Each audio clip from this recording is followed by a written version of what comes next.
Well, fam, welcome back. Here we are, back together again. And let me tell you guys something. Tonight is going to be disgustingly wild. Disgustingly wild. I don't know if I would go as far to say as beyond imagination, at least beyond mine, because it's just crazy. Crazy, crazy, crazy. But what's up to everybody in the chat? And dude, I swear to God, my camera tonight is like on another. It's like interdimensional, and it's just being from another dimension right now. I don't even know. But what is up, chat? Good to see you guys. And we've got a lot to cover. A lot. So grab yourself a little drink, or not, or whatever you do, and just chill. So first things first, as far as the giveaway goes, there's going to be 2 main giveaways, and there might be a third. Yar. So I think there's going to be a third. What do you guys think? And those are going to be throughout the show. I don't have like a dead time, a dead set time. So I'm just going to do them when I do them. There's only one giveaway that's going to have limitations, and that is for the Ambernick. And that will be for the top donators who helped us reach our goal last time. So, yeah. Thank you for that, Kevin. A gifted membership.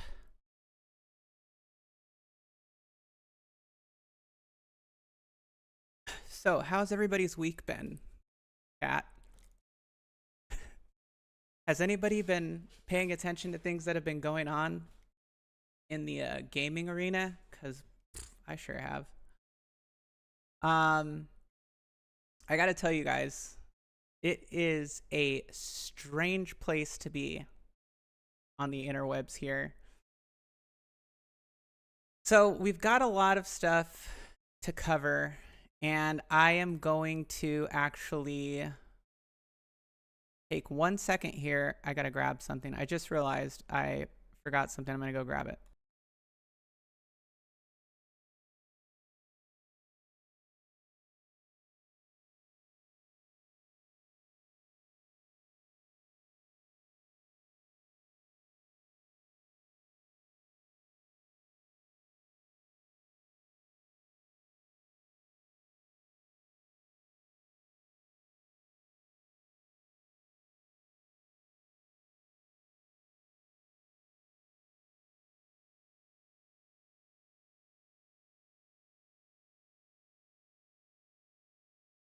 Okay, I have returneth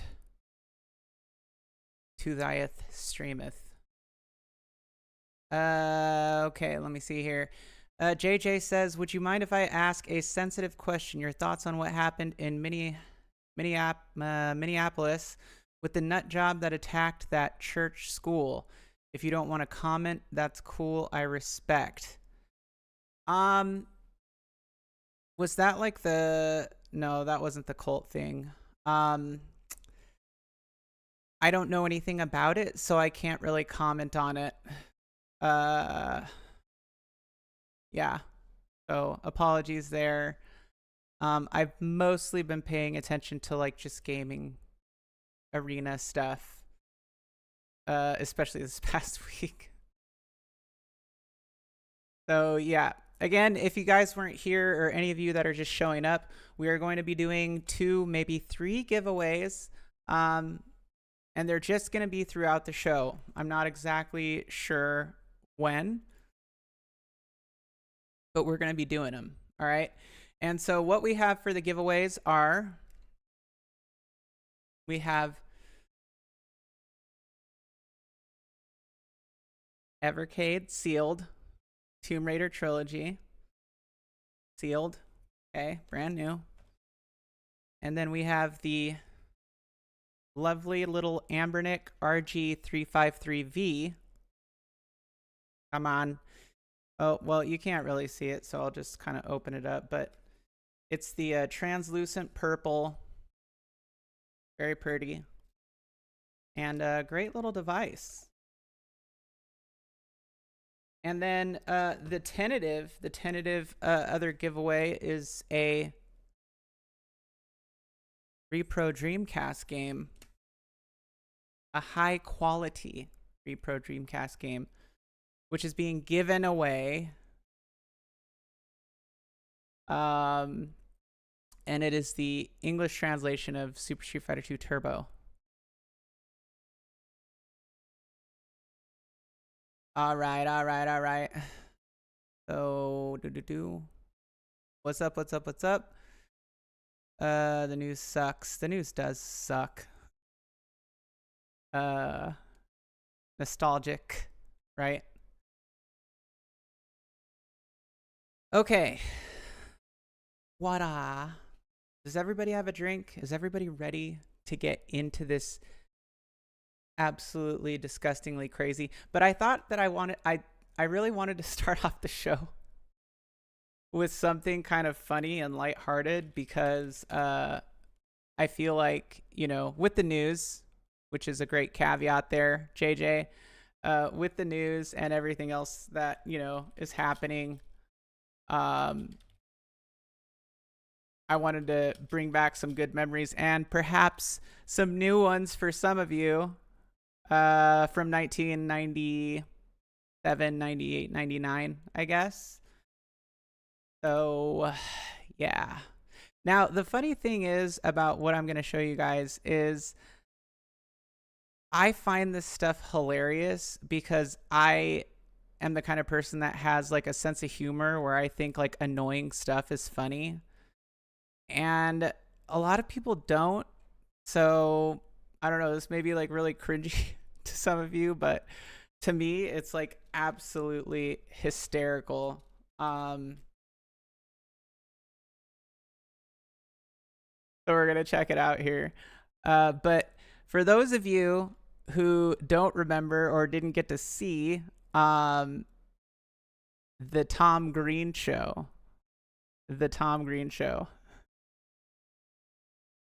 oh god, these like the original episodes that aired were just the best. Like they were so freaking hilarious. Oh my goodness.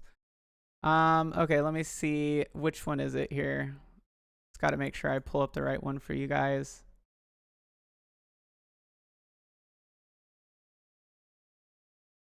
Oh no. Let me see.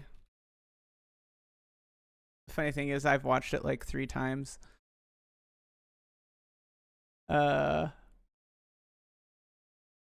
Already. So there's that. And then now I can't like I don't see where it is here. I just sworn I had it saved. The heck, man.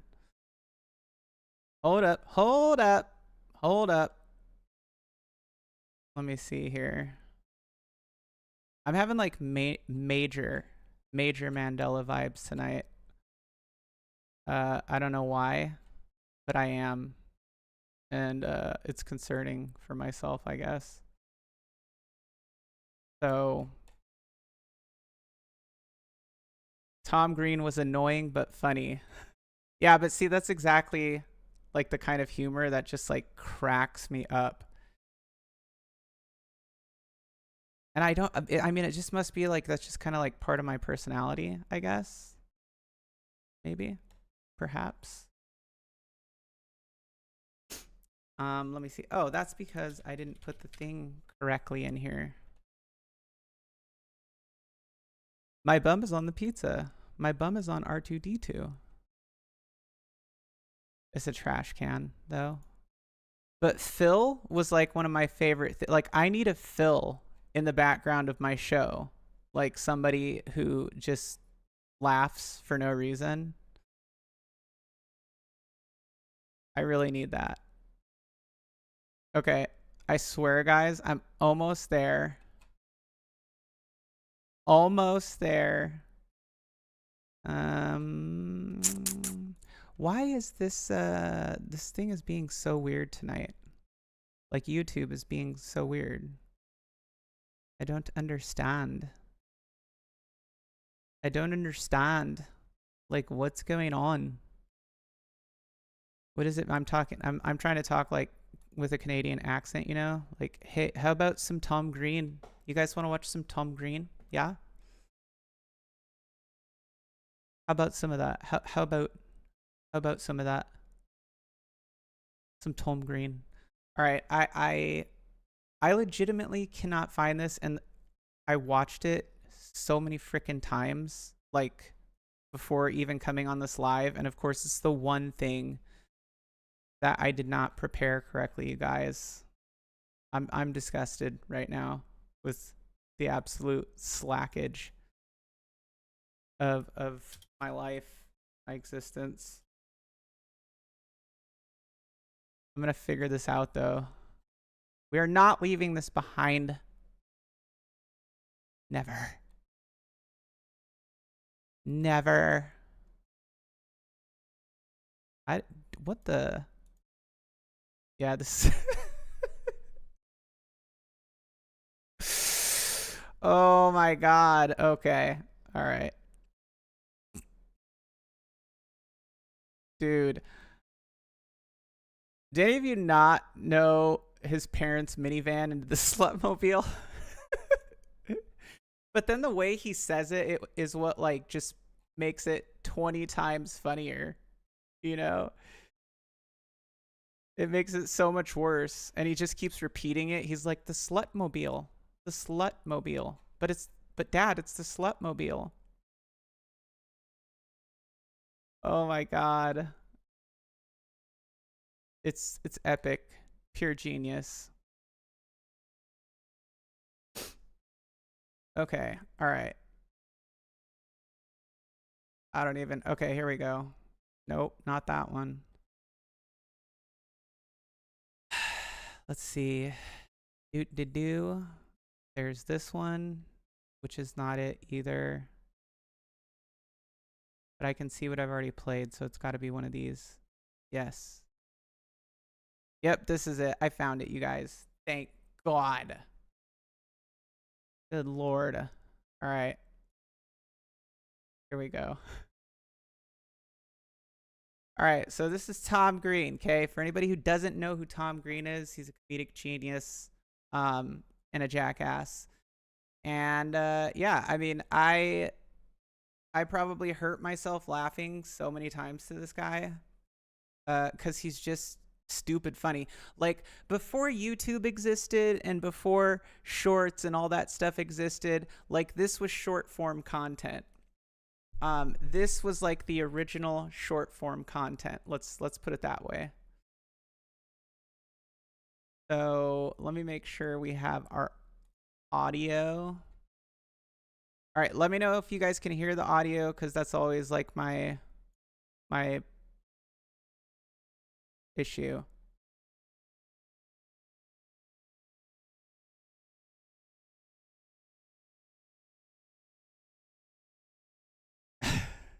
Okay, audio, yes, one for audio, 0 for no audio.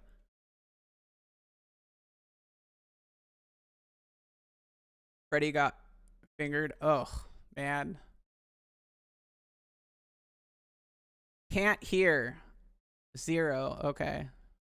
Fair enough. Oh, that's weird, dude, because I even have it on I have the audio right here. Let me see. All right, let me move this way.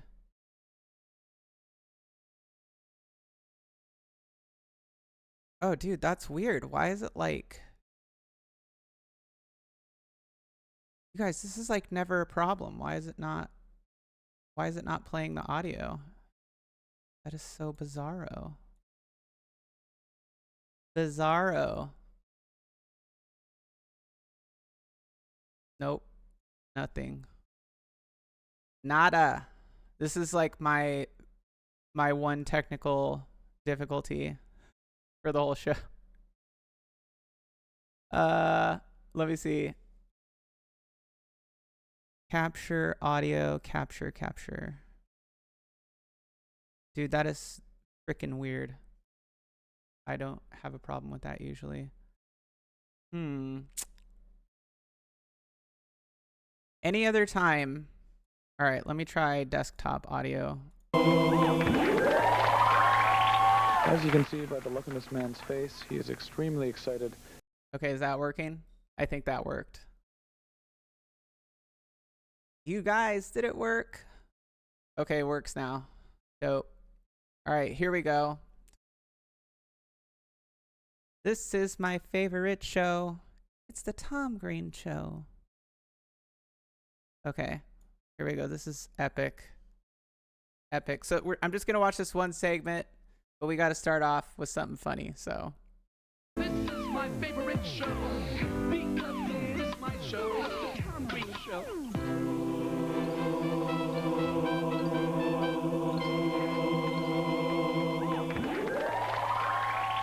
As you can see by the look on this man's face, he is extremely excited because he gets to be a guest at the world's largest marshmallow factory. You love the taste of marshmallows. Yeah, I do. Here it is, Glenn. This is where it all happens. Glenn, look. Look, Glenn. Pretty cool. How do you turn that liquid into a marshmallow? I'm going to show you that next. We'll go down the stairs. Come on, let's go. What's this? Do you throw that all away? We throw that away. What we're doing now is we're testing it for quality.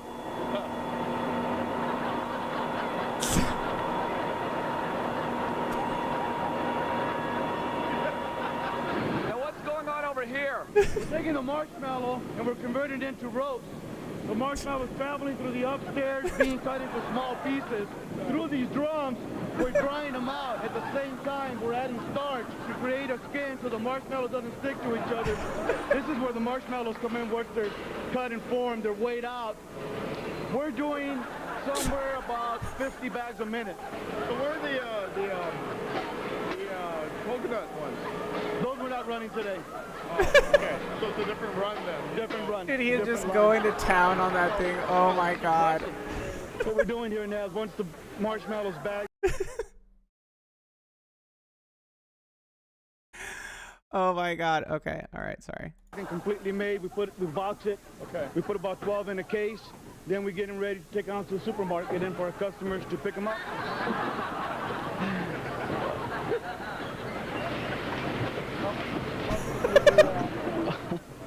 We can't do this, guys. I'm not willing to do that. What's that? You can't do that. What's that? Oh, I'm just eating the marshmallow. I'm just eating the marshmallow. Yeah, but this product is not intended for that.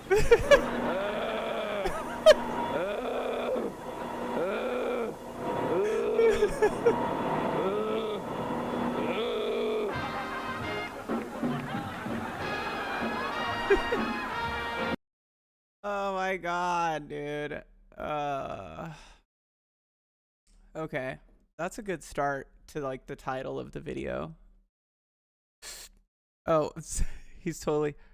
Oh my bad, there's no home arcade call. Yeah. Okay. Try not to let those tears come out. Sorry, it's just really funny to me. Like I said, I find annoying humor really. I'm also very sarcastic, so I mean there's that too. I feel like, you know, Tom Green, he's pretty sarcastic, so I guess it's just relatable. It's just relatable stuff, guys. It's just some relatable stuff. Right? Okay, so one of the reasons that we are going to talk about, well, I'm just going to talk about the title first. Let's talk about the title of the stream. The no homo home arcade, no homo arcade, home arcade cult. Look, I'm just going to preface this by saying that a lot of the behaviors that go on, and I think we talked about this a little bit on my last stream, in the home arcade space tend to be kind of homoerotic, in my opinion. Okay? And then there's also like a lot of abusive behavior that goes on. So, I mean, you couple those with maybe some guys who have like some pent up, sexual angst and stuff. And I don't know. But my theory is that there's some shadiness going on. And it's not about, all right, it's not about anything against how people choose to live their life. Everybody has a right to choose to live their life how they want. But my thing is the hypocrisy in it. The gatekeeping hypocrisy. That's what's entertaining. Maybe entertaining, but also what is disturbing about it. And it's not just in home arcade, all right? It is in the gaming community in a lot of different spaces. And it's very like cut and dry. Okay, it's like a very cut and dry, black and white type of thing. Super oversaturated with dudes that are all like, no matter what one says, the other one backs them up, So he's like, that other content creator's a baby killer, and everybody's like, yeah. And then he's like, yeah, and that other content creator, he pees the bed at night, and everybody's like, yeah, that's right. And he's like, yeah. And then that other content creator, I heard that he likes pineapple pizza, and everybody's like, yeah, that piece of crap. So there's a lot of that. There's a lot of like needing to belong as well, which it also makes things weird. But people do a lot of very strange things, like a very strange, insecure behaviors that are like normalized in gaming spaces, and especially in home arcade, because it's, like I said, I think it's very cultish. And it really is, like, at times fascinating to watch or observe. It's kind of like watching the Discovery Channel.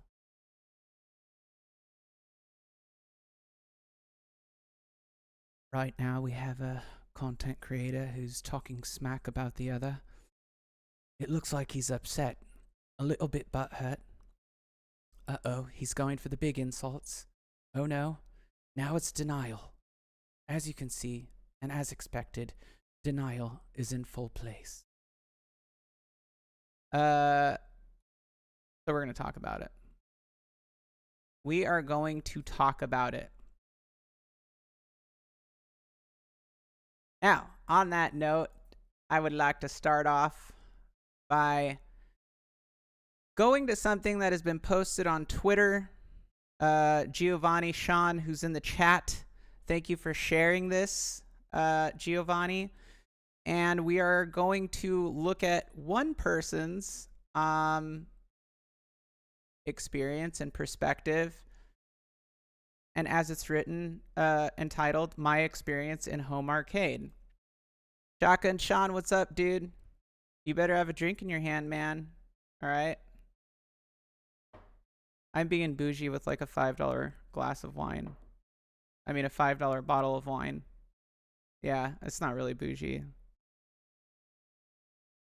So we're going to take a look at this. And if you're wondering, who is Giovanni? The great thing about Giovanni is that he just has a passion for DDR and creating that kind of content, but he just does it to do it. And he likes sharing with the community his passion, like a lot of us do or did when we started off. And he has been, in my opinion, he's definitely been very mistreated, especially as a younger man coming into an older man's arena. But it's nonetheless a niche gaming space that is community driven, if you will. So we're going to take a look at his experience, and I'm kind of going to also share some of my thoughts as we go through it. But I'm going to do a brief overview for the introduction here, or I'm going to do the introduction, and then we're going to do a brief overview. So he says, "Hello, I am Giovanni Sean, commonly called Geo everywhere. I have been a member of the home arcade community when I took interest in Arcade 1-Up sometime in March of 2019, which is about the same time I think that I started. I just didn't get on YouTube until like 2022, I think. My works for dedicated rhythm game mods have been a well-known staple in some smaller groups, such as Dance Dance Revolution or Pump It Up series. I also run my small Etsy business, Frequency Style Arcade, selling home arcade rhythm gaming needs. Outside of home arcades, I played a significant role making content for the rhythm game simulator Step Mania. If y'all haven't played Step Mania or heard of it, it is basically like a customizable, a fully customizable like DDR clone that you can make it whatever you want. And it's awesome. Step Mania is awesome. Okay, so including projects such as Sushi Violation series, Doki Doki Revolution, Dreambook, and recently Pack and Groove, which I'm really looking forward to checking Pack and Groove out. Well, I'm by no means a content creator, which is when I referred to him as a content creator, I didn't mean like actually like he comes on here to do it. He's more like on here to create and share his work with people, if you will. And correct me if I'm wrong, Gio. I enjoy playing around with my home arcade projects and seriously enjoy anime art, if my profile picture didn't already give that away. Throughout my time in the scene, I've had some good experiences, but mostly pretty horrible and questionable encounters. And I'm not laughing at the bad things. I'm laughing at the fact that, like, it just happens. And, like, here's this story. I've been active in the 3/4 scale scene, so all of the information presented will be around this scene specifically to avoid mixing up real home arcade versus toy home arcade. And to me, they're all toys, all right? It's just like, for some reason, like 3/4 scale is like violent and objectively or subjectively hateful. It's just very strange. And jealous. Prior to this document, I made 2 videos on YouTube about my issues within the 3/4 scale home arcade scene entirely. Points from those videos will be documented in their own pages based on the platform each problem persisted. My passion for rhythm games and even anime have played a part in my negative experiences inside the home arcade community. Okay. So his experience is in some ways similar to mine. Obviously, there's going to be things that vary greatly. But I can appreciate it because it's relatable. He says, despite his best efforts, he doesn't believe anything will change even after this document is shared regarding groups, content creators, and even a vendor. He's expressed concerns twice on his YouTube channel, making posts about channels X, Y, and Z in the community, but nobody in the scene listened, and this is totally normal, by the way. Nobody there listens or wants to acknowledge when something shady is going on, and it's all about denial. When this huge thing went down with a Fredo in the community, it was completely pushed aside and blown off, and it took a tremendous amount of effort to get that person out of the community, but then nobody really acknowledged it. nobody really said anything or said, who was responsible for pointing out the deficiencies and the inconsistencies and bringing the actual truth to light. And that's concerning because a lot of these people have kids. And it's like, look, here's the thing. Even if your kids aren't on YouTube doing stuff, it's like still the fact that someone like that who is abusing or has abused children is going around and not telling the truth or disclosing any of that information to other content creators and then getting on their show, or the fact that the content creators themselves are harboring this person knowing what's going on.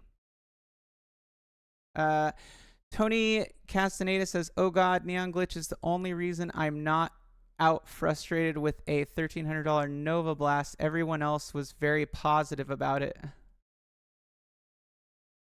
Well, I'm glad it was helpful. And I agree. I didn't really see anything that like kind of covered it in depth. I could be wrong. There could be something out there, but nothing that I saw after the fact. So the bottom line here being that most of the time I would say that these problems aren't confronted. And then the excuse is like, well, we don't want drama in the community, but you're causing more drama and you're causing more problems by not addressing the issues, by not addressing these people, by not protecting your community, especially to like the people who are considered like leaders in that space. When you have a responsibility, I think, to kind of protect your audience and protect your community, right? Like, it's not your job to police everything, but if you know something that is like that, don't lie about it. Don't cover it up. Don't make other people feel crazy because they're talking about something that bothers them, and rightfully so, and then just act like it never happened and chastise the people who figured it out. That's the craziest part. The people who figure these things out in this community, the 3/4 scale community, the people who figure things out are the ones who get chastised the most and then get told that they're starting drama. It is the most gas-ridden place that I have ever experienced in my life. It's insane. Obviously, it's an online environment, but nonetheless, because there's always like the same crowd of people who kind of gather around and perpetuate it. Content creators as well. Well, I provide my own experience. This is Geo. I will throw in additional pages for context on certain subject matters to give a better understanding on exactly what is going down in the community. There is blatant disrespect, scamming, lying, and even stealing going around the scene that never gets addressed or cleaned up. Well, there you have it. So you can see why I say it's relatable. It's no mystery, and this is Geo. I was a former subscriber of the Cornercade. I'll admit I was cautious when I first discovered the channel due to the exploitation of Mrs. Cornercade. I was, to say the least, kind of disgusted by the fact that this guy, Danny, was using his wife as clickbait on the thumbnails. Her cleavage was all out in the old YouTube shorts and older stream thumbnails that garnered bad attention. I initially believed he made those shorts to flex on people for having a hot wife or something. Now look, all I'm going to say is at one point there was a Mrs. Cornercade account that had like a first person self shot, and I have a screenshot of it, but I'm not going to pull it up out of courtesy or respect for her. And then the hashtags in it were like hashtag hot wife summer, this, that, and the other.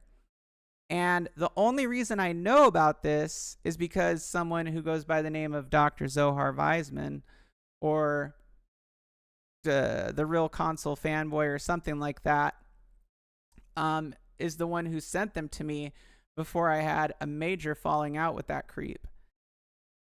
And that's the only reason I know it. And he also openly admitted on audio that he was stalking people and stalked Danny's wife, basically. So there was things like that, which made it very... It did seem like exploitation, but it also seemed like maybe it was her own choice. I don't know. I couldn't say for sure. So now, this was the thing with Danny, in my experience, was that he would go into everybody's chat and beg and beg and beg and beg and beg to come on their live stream. And it's like, no, dude, like, chill, bro. Like, chill. I'm trying to stream. Like, no. And he didn't really know anything about arcades or anything like that. Like, he had some sort of nostalgia for them, but he doesn't really know anything about them. He kind of just grifted into the scene after getting ousted from like the COD scene or something. And I mean, that's just me speculating based on his previous Twitter account. So yeah, continuing on with Geo, what Geo has to say: despite this, the Cornercade was continuously growing as a home arcade channel, so I decided to give the benefit of the doubt and watch their streams. Of course, I was just another viewer of the channel, always showing up on streams and chatting with other members. Eventually, I started giving out super chats to the Cornercade in hopes he'll give me a spotlight for my works on rhythm game mods. And that's like a good, honest, clear shot there of what's going on. So at first, super chatting was to support the channel for Danny's enthusiasm. The content was entertaining, I'll admit. I loved his passion for home arcades, reminded me of myself when I first fell in love with Arcade 1-Up. At some point in my little modding career, and I want to say this, when I say he grifted in here, meaning like he doesn't have like any like major concrete history in arcades. Arcade 1-Up is one of those things where people just have fun with it, and it, like, you know, brings you back to maybe a better time, or you just think they're really cool, whatever. So I get that. Like, anybody's entitled to start a YouTube channel and do whatever. But for me personally, like, I'm not like going to watch somebody to just be entertained by their enthusiasm, and this is just my opinion. I'm not there to like watch him because he's enthusiastic. His personality type already, like, I don't get along with, because he's very like persistent and annoying and forceful, and he lies. And that was like something that I figured out relatively quickly. So continuing on.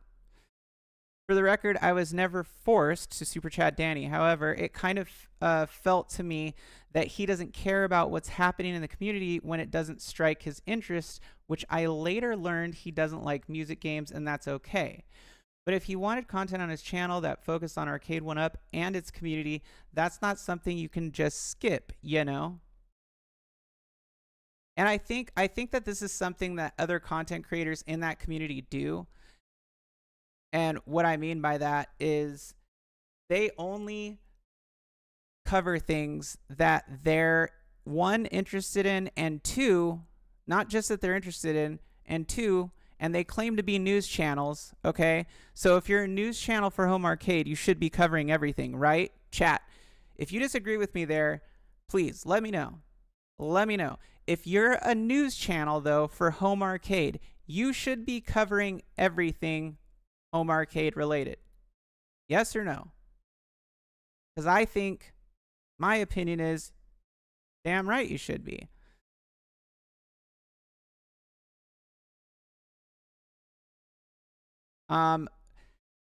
So if he wanted his channel to focus on Arcade 1-Up and its community, that's not something you can just skip. There's a lot of smaller vendors who need the spotlight, and you're a content creator who should help them grow. Danny always uses the words "the community," so I assumed, and that's in quotes. I assumed he would be sharing everything created from the community for the community. Okay. So chat is helps the trees grow. Yeah. So chat is saying yes so far. And by all means, if you have a good argument, feel free.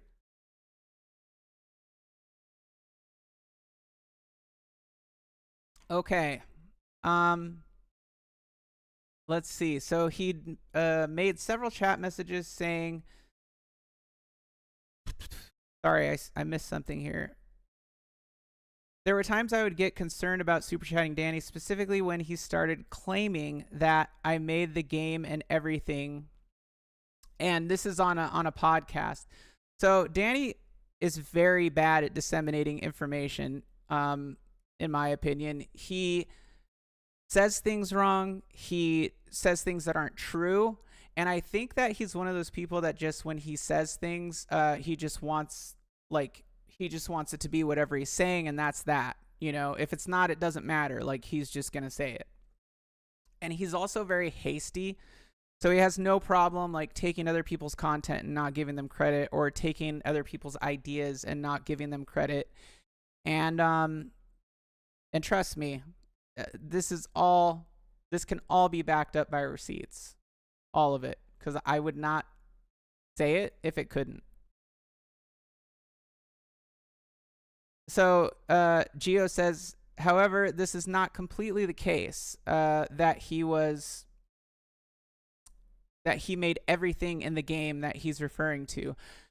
Geo says, I made several chat messages saying that I did not create everything but the cabinet design and artwork. I even informed Danny that I did not make the game, sound, Voltex, or the software. So again, trying to tell him that he wasn't like responsible for making the whole entire game. Let me see if I can zoom in here. Okay, so here is an email. So this is, let's see. It was bad enough that he said I basically created SDVX when I showed off my custom mini arcade, but to credit me for DDRXX Starlight, that crossed the line, because I am close friends with the developers of that project. I'm thankful I was able to clear the air with Mid-Flight Digital, and we even joked about it. But this could have been more serious if nobody was aware of Mid-Flight's ownership of XX Starlight. This was the last straw for me. I got so fed up that I needed to actually email Danny asking him to stop over-crediting me on the projects I make for rhythm games. And so Geo emailed him and asked him not to do it. And Danny says, no worries, thanks for the heads up, I understand now. In a segment on Chillin' Chat with Michael B., and he has the timestamp here, I showed off, by the way, I'm going to have a link to this in the description once the live is over. So if you guys want to go and look at this, you'll be able to. I'm not going to cover the whole entire thing, but this beginning portion for some context here. But he continues on and said that he showed off his prototype, and the mod was not completed in any capacity, but was shown off for demonstration to demonstrate unseen footage of motion sensors on a home arcade. While everyone watches a demonstration of gameplay involving the motion sensors and the game's response to hand-waving movements, people in the live chat make comments towards his movements. And P-Dubs is saying there's little birds everywhere. Dance Maniacs is Geo, and he's saying, and then looks like something Cyrus would like, LOL. I feel like there's like meaning behind that. Geo says it's by Konami from 2000 to 2001.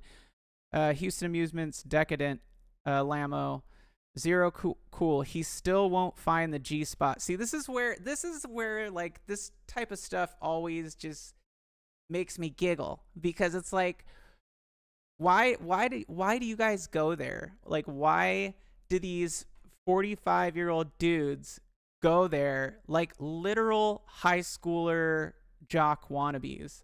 Looks like Geo got into Cornercade's Coke supply. That's actually kind of a funny comment, but it's still a dick comment because of what he said up here and other things. But those are the same dance moves I use to woo the ladies. 100% works 0% of the time, and then so on and so forth. So I didn't want to look insecure, so I laughed it off, and it didn't mean anything when P-Dubs made the cocaine comment. However, I didn't enjoy being compared to the corner cane just because of my funny movements. And if you guys haven't seen somebody play DDR, like, who's good at it, like, dude, it's wild. Like, it's wild. Even if they're only like a foot movement person, because there's like people who just are like really good. They'll lean back on the rail and they're just like all foot movement. And then there's people who actually will do like crazy flippy shit, and it's wild. In either way, they can both be equally as good. Also, the other guy saying I won't get a woman or find the G spot because of me doing something I enjoy is equally insulting. And I mean, it is a dick move. Like, just, you're gonna get that on the internet, and I get, like, it's just a thing. But it is like, it's just like weird to me in a community space where you have like a bunch of older guys, and Gio's like half their age trying to show them something cool that he worked on, and they're like, so that's just like, that's my point of view, and obviously Gio doesn't like it. So you guys can read more up on that one. There's tabs here everywhere, and so I'm going to kind of like just breeze through this. Discord is another thing where there was like a lot of conflicting stuff, and this is something that I want to point out right here because this is annoying to me.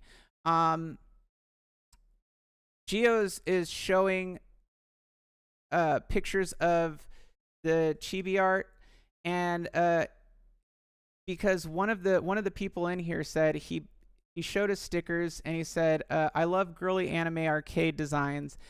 And then this guy says, I'll never understand the pedo anime shit. And it's like, and then people like laugh at it, and it's like, dude, why do you say that? Because first of all, just because of some people who affiliate it with that, it doesn't mean that it is. Okay, because there's like, it's like Virtua Fighter Kids. That's chibi. So then what? Like, Virtua Fighter Kids is a pedo game now? Like, that's dumb. It's dumb because all the characters are 18 or older. All right? Or they're portrayed as 18 or older, and unless otherwise stated. And regardless, it's not like they're even sexualized. Like right here, the character is not, she's not even like sexualized. So, excuse me, let me look at the chat here for a second. Literally everyone I showed the, yeah. And so, my point here is, like, it's really ignorant and stupid for people to say that chibi art is like a pedo thing, because maybe some do like it. I don't know. But for me and people like Gio, it's never been something like that. Like, it's part of anime culture, and it's like just miniaturizations of characters. So I'm just saying, like, people say stupid shit all the time without actually knowing what they're talking about. And this is a perfect example. It's a prime example.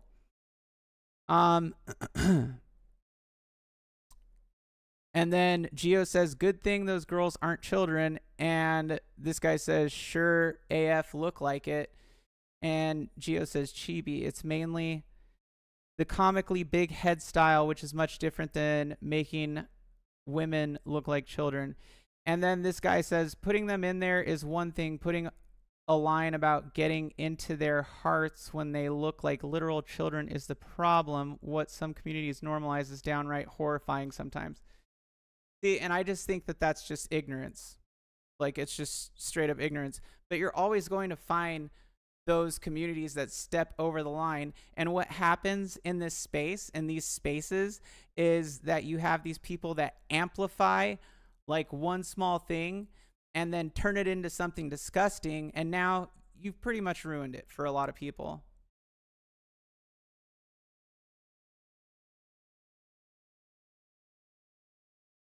I would like to thank B Kirby for the 10 memberships. Shout out to B Kirby. And those 10 new members.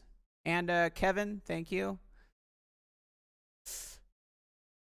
Chibi is not Lolicon.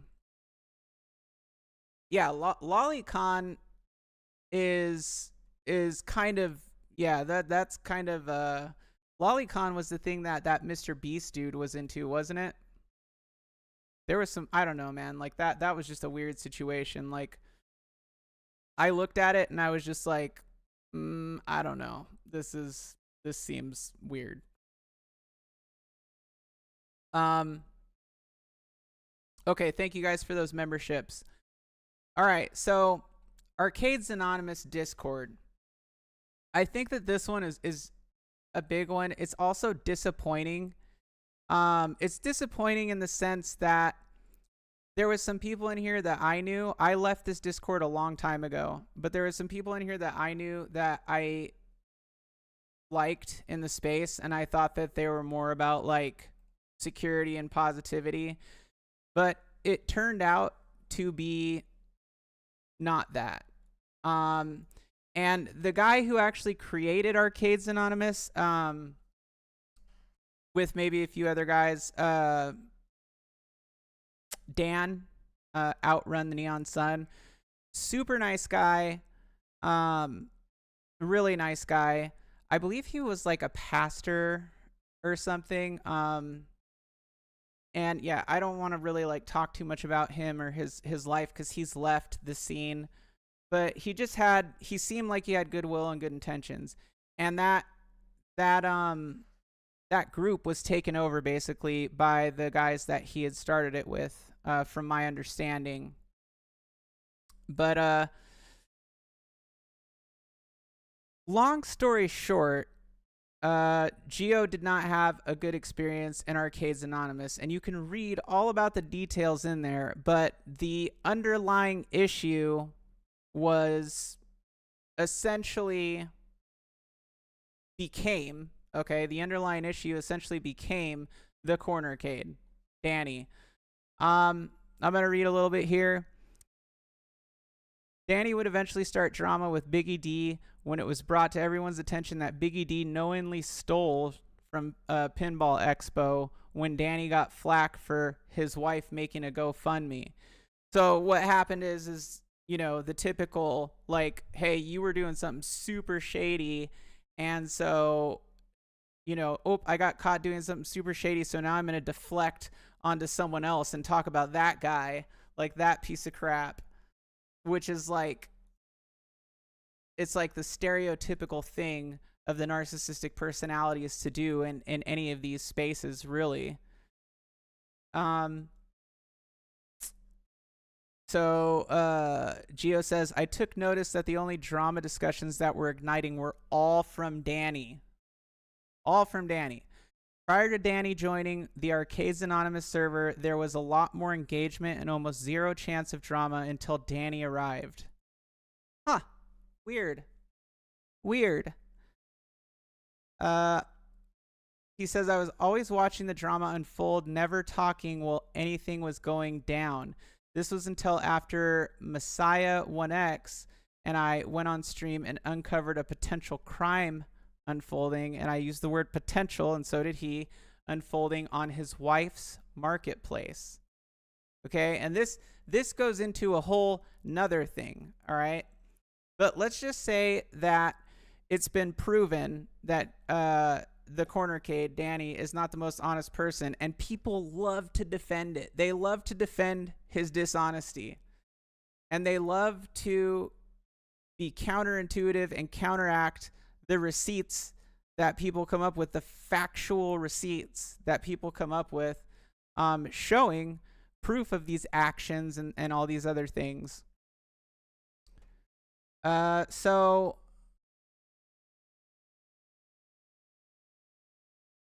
there's like a lot of discussion in here, and I don't want to get into the weeds of it, but let's just say that it becomes like conflicting interests, and that Danny is getting called out for basically lying to everyone to try and like make himself look good. And it's just embarrassing to like, it's just embarrassing that like this is even happening and that grown ass men are behaving this way.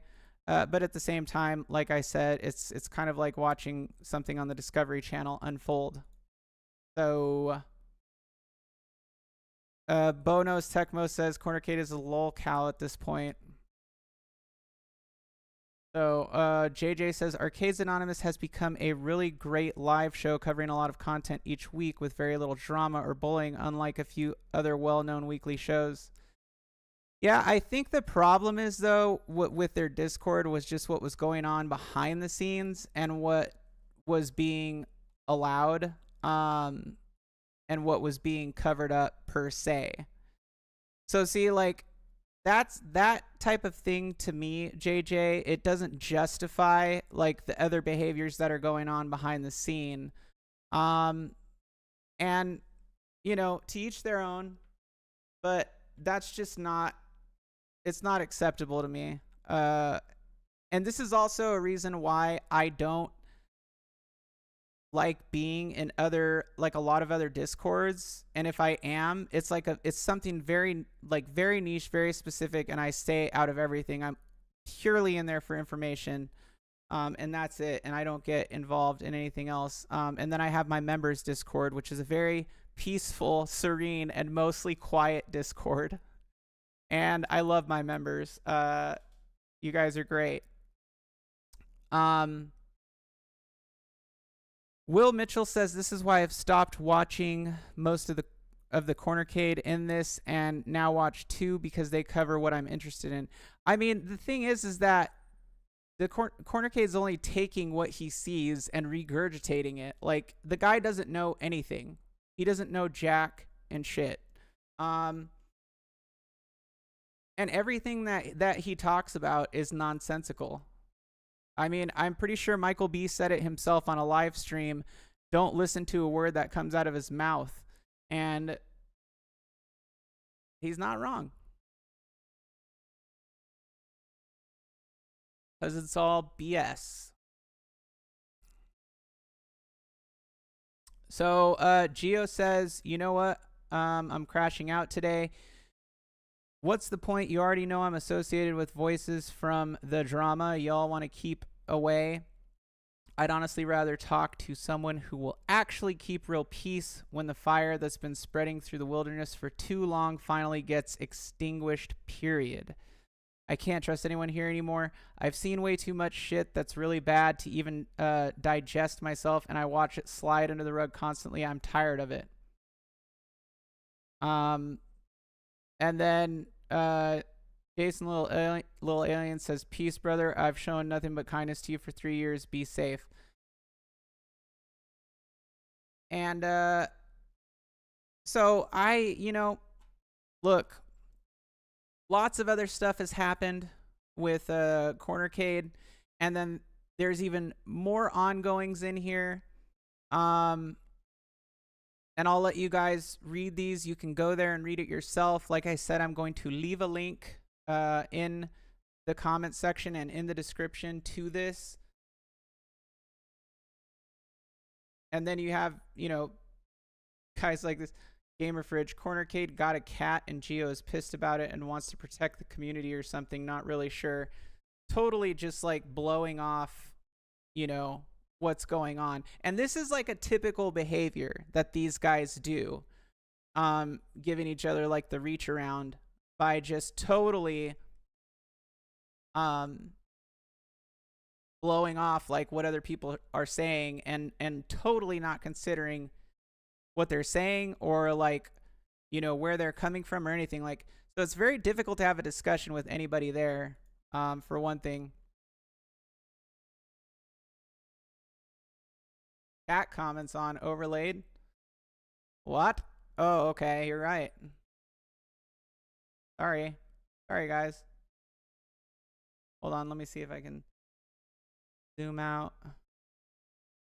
Oop, that's in. Maybe that's better? No. Not better. We're a boot to find out. We're a boot. Oh, dude, that's totally getting worse. What the hell? Okay, maybe I need to go closer. Let me see. Okay. Yeah, dude, I'm failing right now. I can't even slide this thing sideways, so let me see. Damn it. Beavis. All right. Well, anyways, I'm gonna let you guys you know, like I said, read this. I'm gonna leave the link in the comments. And trust me, if you go here and look at this stuff, it speaks for itself. It does not lie.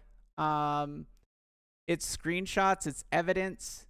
It is what you would want to see, you know, for people who are asking for proof. And I mean, there's just not much more you can say about it. It speaks for itself.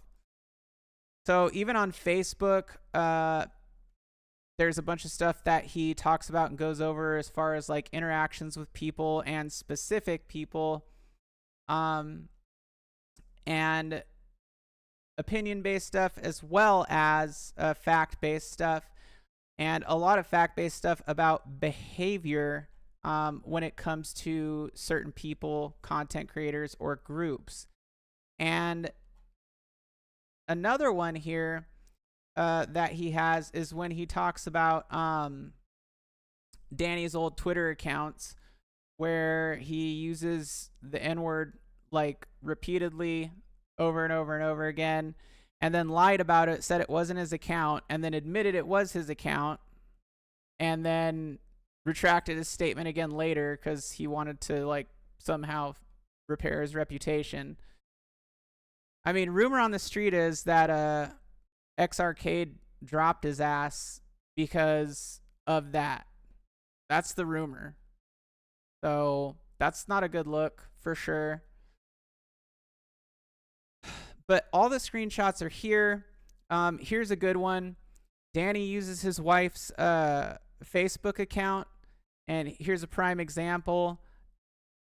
Katie Freifeld says, John Diamonin, let's go. And John says, Katie Freifeld, okay, Danny. And then Katie Freifeld does the bah ha ha ha with the fist thing. Like, and John's like, stop using your wife's Facebook, bro. So, yeah, it's a well-known fact that he uses his wife's account and catfishes people, which is super weird. Super weird. Discord 2024 to current. And this is where like a lot of stuff goes down. And I know like there's even comments in here where Danny has said things about me like, oh, she's a bad person, like this, that, and the other. Because that's what all the narcissists say about me when they get caught lying, and there's receipts to prove it, which is something that I guess you should expect it. I guess you should expect for these guys to lie about you, because that's what they are. They're liars. They're liars. So, but this is when him and Biggie D, I guess, had some sort of conflict, and we're going back and forth. And there's screenshots here, and there's also context. So, and Biggie D said, Sheline is doing Media 1UP stream tonight. She works for John D and Media 1UP now looks like. This is how misinformation gets spread, and then one, like, everybody's like, whoa, ugh. Oh, and then Danny says, oh, and Sheline didn't email Arcade 1UP either about me. Sorry for the misunderstanding, guys. But he literally told a bunch of people that that I got him fired, and I like a bunch of weird shit, dude, that wasn't true at all. Like that I would not do. And even Michael B says at some point you have to take accountability for your actions. A lot of us have been accused of doing things in the space, but to tell lies to curry favor is something you don't do.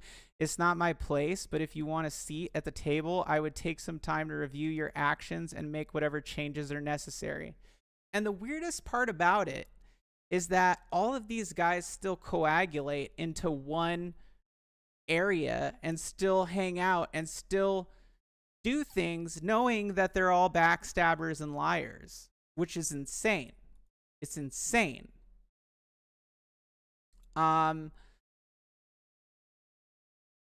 So yeah, I'm not going to go through all these, but there's more there for you to read.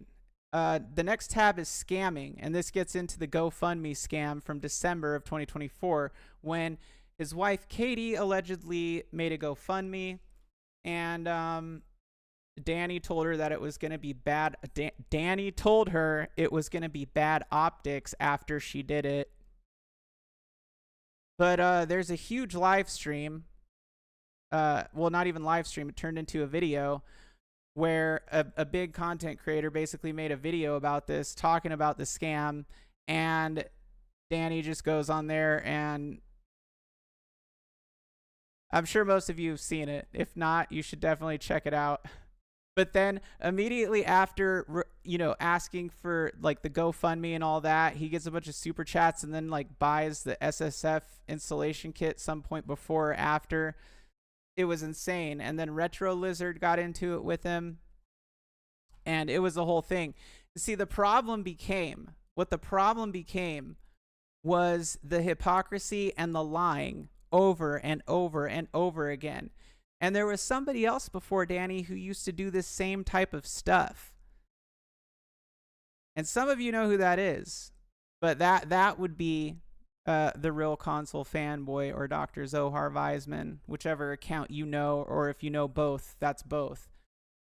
And the weird thing is that all these guys have relationships. Justin Console Kits, Michael B, the Game Genie, P-Dub's Arcade Loft, Cornercade, and some of the other people in that community and in the Arcades Anonymous Discord, and they still hang out with like Console Fanboy and play games together and stuff. And it's like, that type of toxicity is the problem with the community. That type of toxicity and pandering to these people and hanging out with them and allowing them to be in a space, it only, like, when you're dealing with a narcissistic personality, any amount of leeway is all the leeway they need.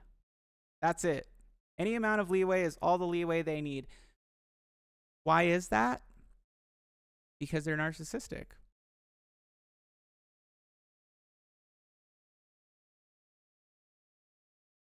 I am not going to go out and lie about you. I'm not going to go out and just make something up that's not true. I'm going to show you what I'm talking about. And I'm going to have receipts to prove that what I'm talking about is true. With that being said, we're an hour and 15 minutes in, guys. I am going to tie this segment off by saying, Gio, thank you for sharing this with us, with the community, and just in general, because people need to see stuff like this. But the means to an end is really not there, because all of these content creators still enable each other. And then what ends up happening is they villainize the people who are calling out the bullshit. They villainize the people who are calling out the hypocrisy. And they're like, just make it about gaming, guys. Let's just game. And it's like, but we can't enjoy what we're doing, or people can't enjoy what they're doing if we have dipshits in the community that are trying to like constantly stir things up and lie to stir things up. Okay? And many people do things like this. There's like almost like different cliques. You have like the Michael B clique, which is like you know, Justin Console Kits, Michael B, Zohar. Zohar and Justin are like buddies. They went to Disneyland together. You have you know, Michael B, P Dubs, and those guys that stick together and play games. And then you have like the what's the other, the Rexer show group, which is, you know, like Rexer, Kevgret. I don't know. I think they're friends with like Steps Gaming. I don't really like keep up as much. But I think Damien deal with it. I don't know. Twisted Chris. So all these other guys that are in like the home arcade community space. And then they have like cliques and they don't really like each other. It's kind of like, you know, East LA. Except for way wider and way more ignorant, I guess. Dark Realm Gaming. I would talk and hang out with people who are problematic or toxic because I know everyone has skeletons in their closet and I won't have to answer to me in the end, but that's just me. But see, my thing is I don't want to be around people who I can't trust. I don't want to be around people who lie about me or talk about me behind my back. Like, I just don't want to. That's my whole thing. Why would I want to be around people like that? Why would I want to be around people who are harboring toxicity and doing things behind my back? Like, I don't want to be around people like that. That's my opinion. And it's not about judgment. I mean, people are allowed to live their lives how they want. But there are certain things that I'm not going to be okay with. And the major one is lying and doing things that hurt other people. Being dishonest and like not taking accountability. Everybody fucks up. Everybody makes mistakes. But like not taking accountability is a big problem in that community. And then people acting like it didn't happen and going on to continue to do the same things. They continue to do the same behaviors and treat people the same way. And then they try and weaponize their forgiveness, being forgiven. They try and weaponize it by trying to go back into the same patterns of behavior.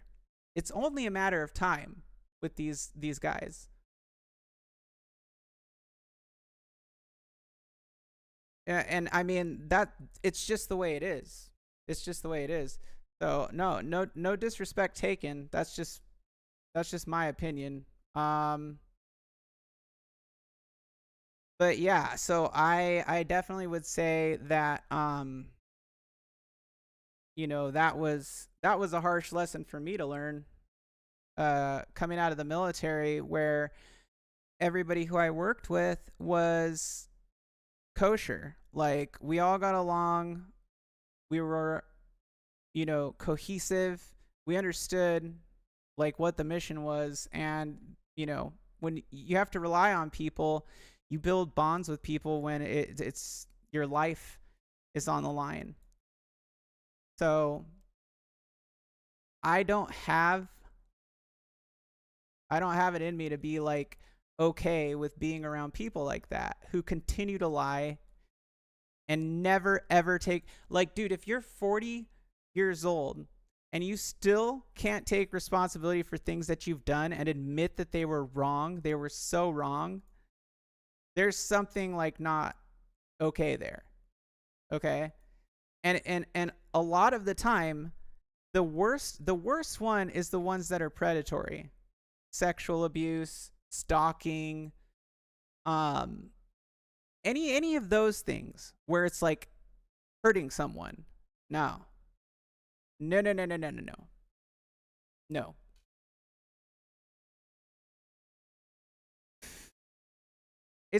I could forgive anybody, but that doesn't mean that I'm ever going to be okay with being around that person.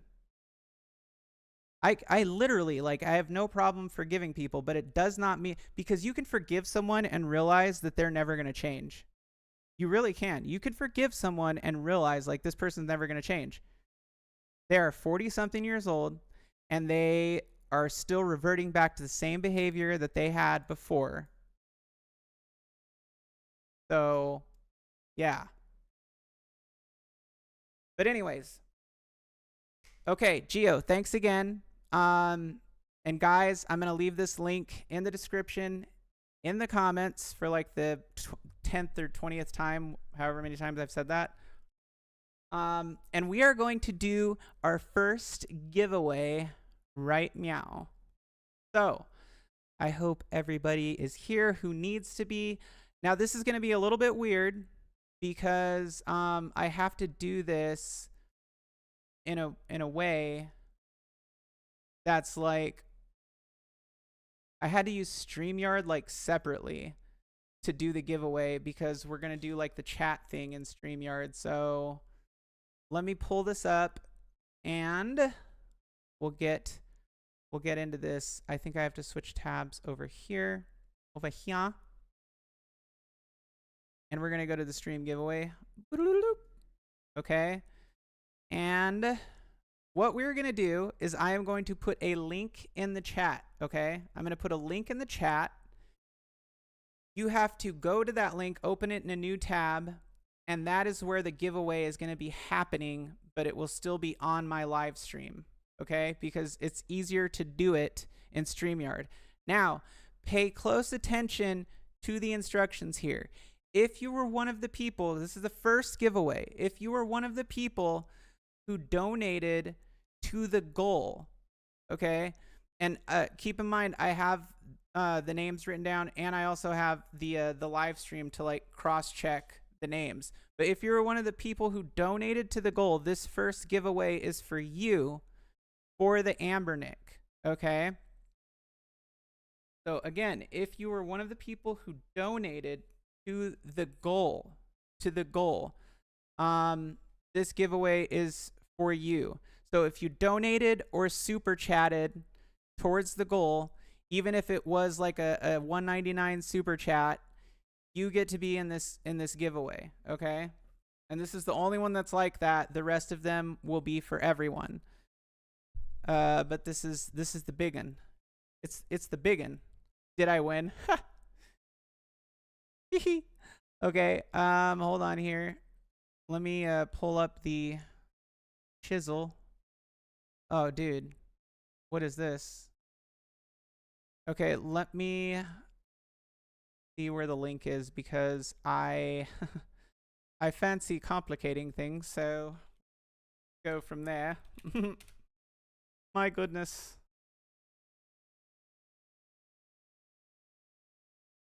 All right. It's somewhere here. Stand by, guys. We're almost there. Okay. Wow. Hold on, let me see. Do subscribers count? No. For this giveaway only, it is only the people who donated to the goal last week on the live stream. So if you were here last week for the live stream, that's what these giveaways are for. And the first one only is for the ones that donated to the goal. Does everybody understand? So this one specifically is only for those who donated to the goal or super chatted. Okay. Sorry about that. Let me pull this one back up. I'm multitasking big time and my brain is like short-circuiting, so yeah. Giveaway tool, okay. Da. Content.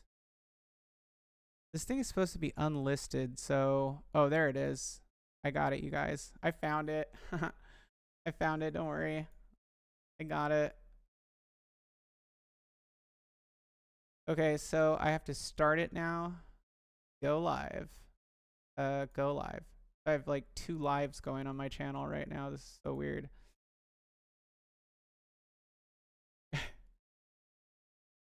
All right. Where is the link? Here's the link. Okay, I'm gonna throw this link up in the chat for you guys. Here it comes. Kevin says, so if I'd win, I'd like to donate to one of your viewers. Okay, so whoever second place would be if you won. Okay, here is the link to the chat. All right, go ahead and head on over there if you are partaking in this one. And let me pull this back up on OBS. OBS. All right. There we go. Toxin first. Okay, so we're getting you guys up in the chat. All right, make sure you leave that other window open.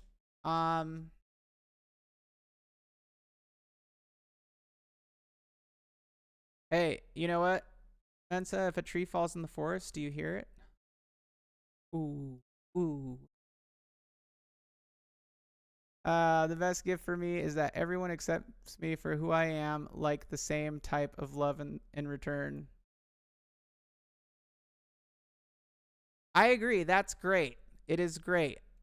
But if you abuse people, then I can't say that, like, that's really somebody that I want to be around.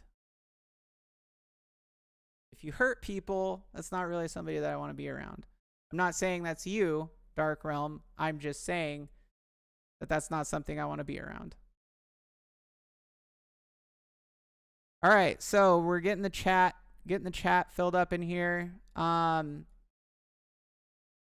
what we are going to do is we're going to have a keyword, okay? My first time doing it. Keyword. So the key, this is going to be the key hashtag. It's hashtag all caps Ambernick. I'm going to throw it up in the chat here for you guys. It's a 353V. Purple translucent.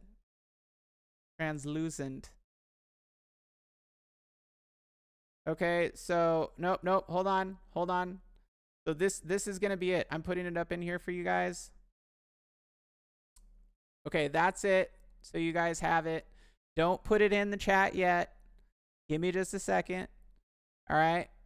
Exclude winners when doing multiple draws. We are not gonna do that. Actually, we are gonna do that because I want different people to be able to win. Are you guys good with that? I'm going to exclude winners when doing multiple draws because we're going to do at least one, if not two more. Ow, cramp. Okay. So, yeah. All right. So here we go. Ready, set, go now. We already got 5 entries. Okay. You guys have 4 minutes left, okay? 4 minutes for those who are participating. All right, that's anybody who super chatted or donated to the goal on last week's live stream. Okay? Anybody who did that shall come over by clicking thy link and putting hashtag Ambernick in all caps. All right. Still got like 3 minutes left here. Oh, 4 blitz. Shut up, Mensa. Okay. Is that it? No way, dude. There was way more people who donated last week.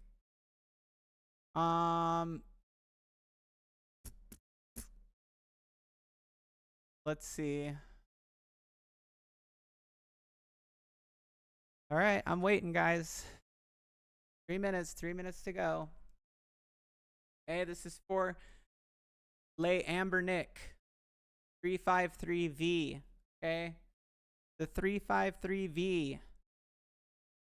I am gonna slap you, Mensa. And we're going here. Oh, it doesn't really show the chat over there. Okay, that's all right. Because it should pop up like whoever the winner is once I do the thingy. Okay, we have 6 entries. That's it. I know there was more people than that. That's super chatted and stuff. Ah. Oh my god. Unbearable. GoFundMe. Okay. All right. So I have 6 entries. We have about a minute and a half left. Okay. Again, you guys, this giveaway is for anybody who super chatted on last week's show or donated memberships. That counts as well. Okay. If you donated memberships, if you donated memberships or super chatted, that counts. Okay. I'm going to give like 1 extra minute because I just realized I forgot to clarify that. I forgot to clarify that. Silly me. I'm sorry. It was actually kind of cool today where I live in California, by the way, which is crazy because it's been like, you know, high 90s, something like that. But anyways, yeah. Okay. So again, if you super chatted or donated memberships on last week's show, you must come over here and do hashtag Ambernick. This is for the 353V giveaway. Okay. And we have 2 minutes left, 2 minutes remaining. I still have 6 entries. Shout out to Kevin for the membership there. The Shotgun Sean. Damn, it's about time, Sean. Sean. Just kidding. What's up, dude? Sean's cool. Like, Sean is totally somebody who I would definitely hang out with in person. And for some reason, I could see, like, me getting in a fight, like, with Sean, with somebody else. Like, you and me, Sean, like, fighting somebody else, like, at the same time, you know? And just, you know, being, like, one of those, like, Streets of Rage beatings. I don't know. I could see it.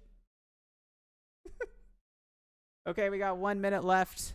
1 minute left. Big Reese with the membership gifts. Thank you very much. Thank you very much, Big Reese. That's my mate from Drea. If you know, you know. Good times, good times. All right. We are about to hit the limiter here. I still have 6 entries. Bro, I know somebody else in here gave away memberships last week. Come on. Come on, you guys. All right. Okay, our time is up. Our time is up. And I am about to hit the draw button. We're going to find out who's winning here. Who is winning here? Is this showing up over here? Yeah. Yeah, baby. All right. Okay, here we go. 3, 2, 1, boom. Why am I in there? Damn it. I'm not supposed to be in there. I guess it counted me. Even though, like, that doesn't make sense. Toxin is the winner. Toxin has won the 353V. Congratulations to Toxin, who has won the Ambernick 353V. Get ready for some hate in the community, Toxin, because you just won something and people are jealous. They just, you're in trouble. No, I'm just kidding. Congratulations. Thank you for supporting the channel. Toxin's been a longtime member as well. So, very glad that you rigged. Very glad that you you got to win that. So hit me up via email, dude, or you can DM me on IG because we're on IG. Yeah, congrats to Toxin, who has won the Ambernick 353V translucent purple. Okay, we still have 2 left here. Okay, we got the Evercade sealed Tomb Raider trilogy, and then we got the high quality repro of Super Street Fighter 2 Turbo. Makes even a pretty decoration if you don't have a Dreamcast. I'm just saying. I mean, I've got, you know, NES games up on my wall. What's on your wall? Okay. I really need to do like some new emotes there, but there's some good ones. I like the ragey one. I like the rage face. Okay. All right, let us go back over here for a moment. And oh, it's so glowy in the background. Glowing. We're gonna take an unofficial, like a 2-minute break. So if you need to go pee pee or go pee pee in the potty, grab a refill, grab a drink, whatever, I will be right back so you guys can do that. 2 minutes. All right, to my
All right, I have returneth to thine.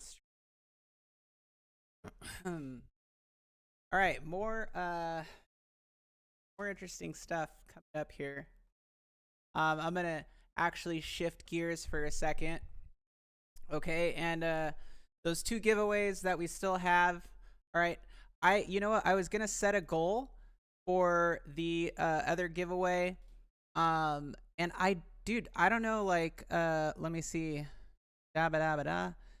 Did they like get rid of the thing? I can see that. All right. Well, I don't know. I don't know if they got rid. Maybe they took away my privileges to do like the goal thing. I don't know. I don't know, man. But I was gonna do another super chat goal, for the other potential giveaway, and I totally biffed it, man. Have a great Labor Day weekend. Take it easy, man. Thanks for chilling.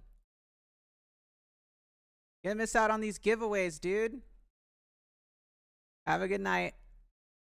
All right, so let us move to the next position. I don't even like what? Oh, there we go. Okay, I see what happened. All right, so that is off to the side. Okay, good. I don't want to confuse myself here. But hopefully everybody who needs to be here is here. And like I said, we will continue to do giveaways throughout. There's no specific timeline, so stay tuned, hang out, and hear more crazy stuff. That's crazy, as it is just wild. It's wild up in here, guys. Let me tell you.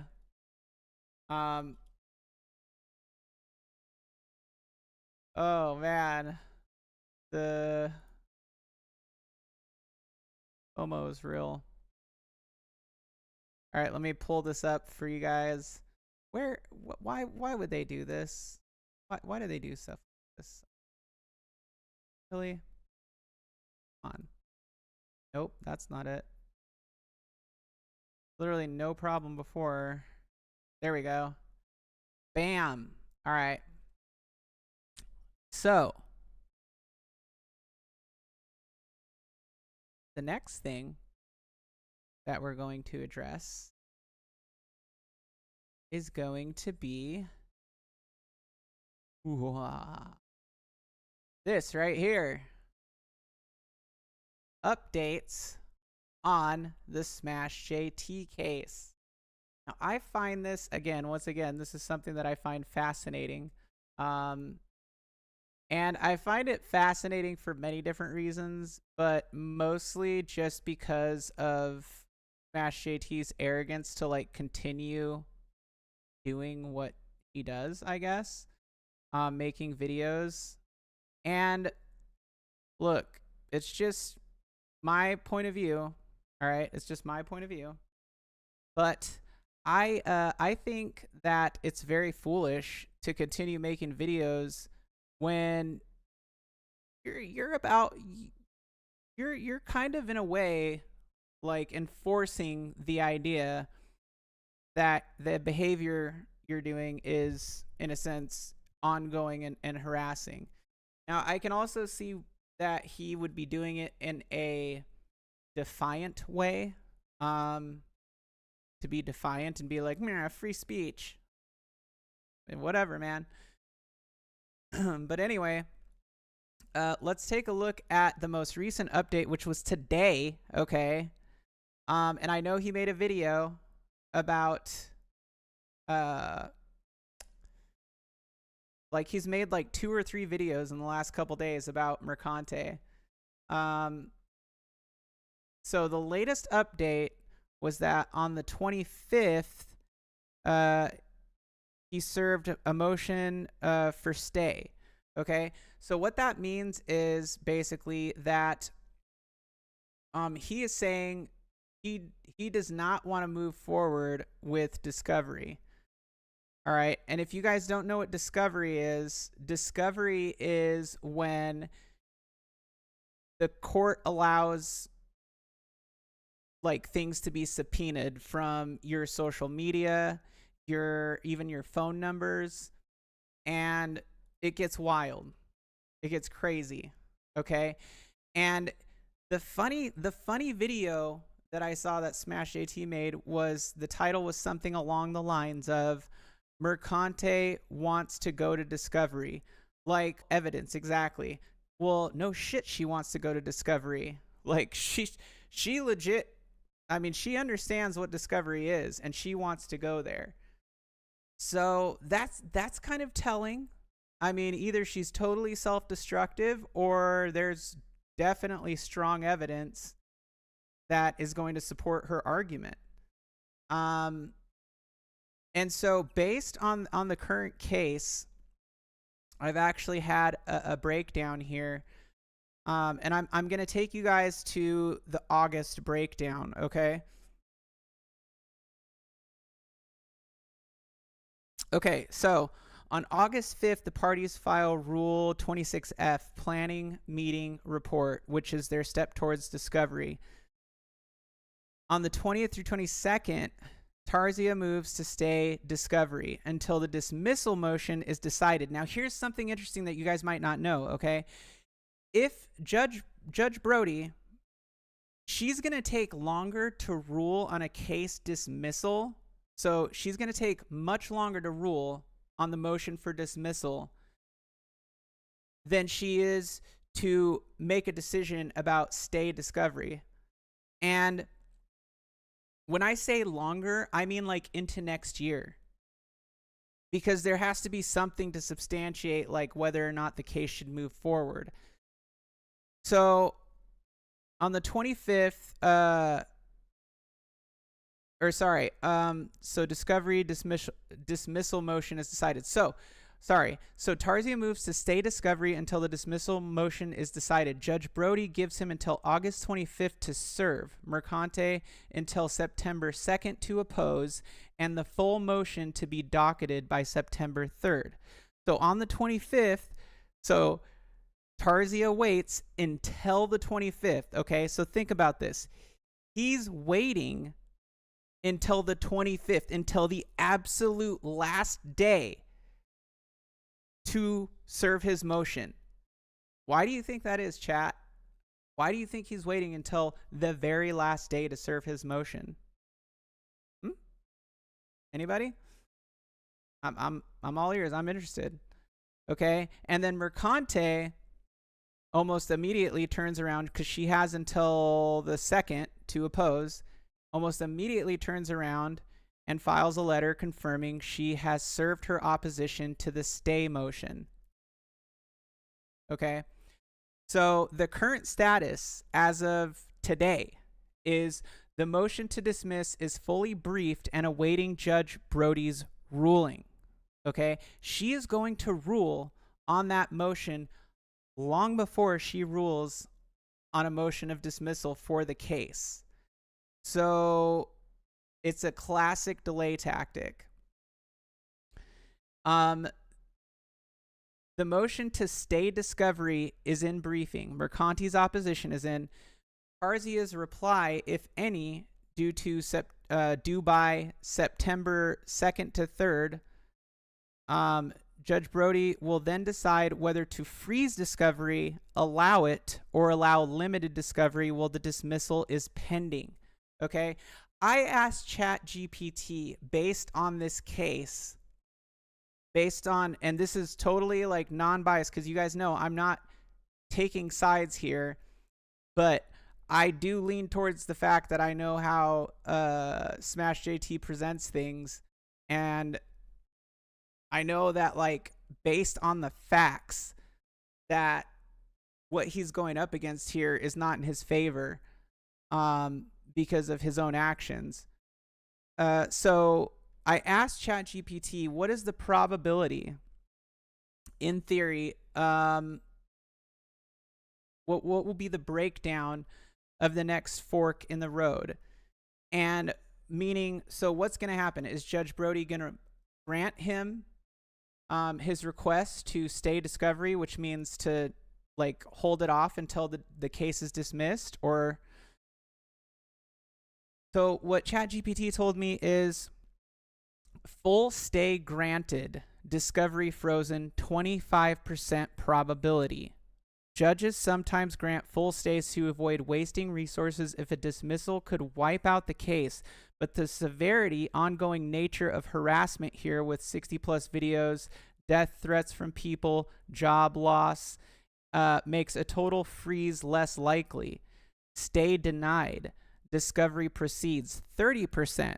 If Judge Brody believes Mercante's claims are strong on their face, and that delay risks loss of evidence or further harm, she may allow discovery to move forward despite Tarzia's dismissal motion. Partial or limited stay, discovery allowed, broader request paused. 45%.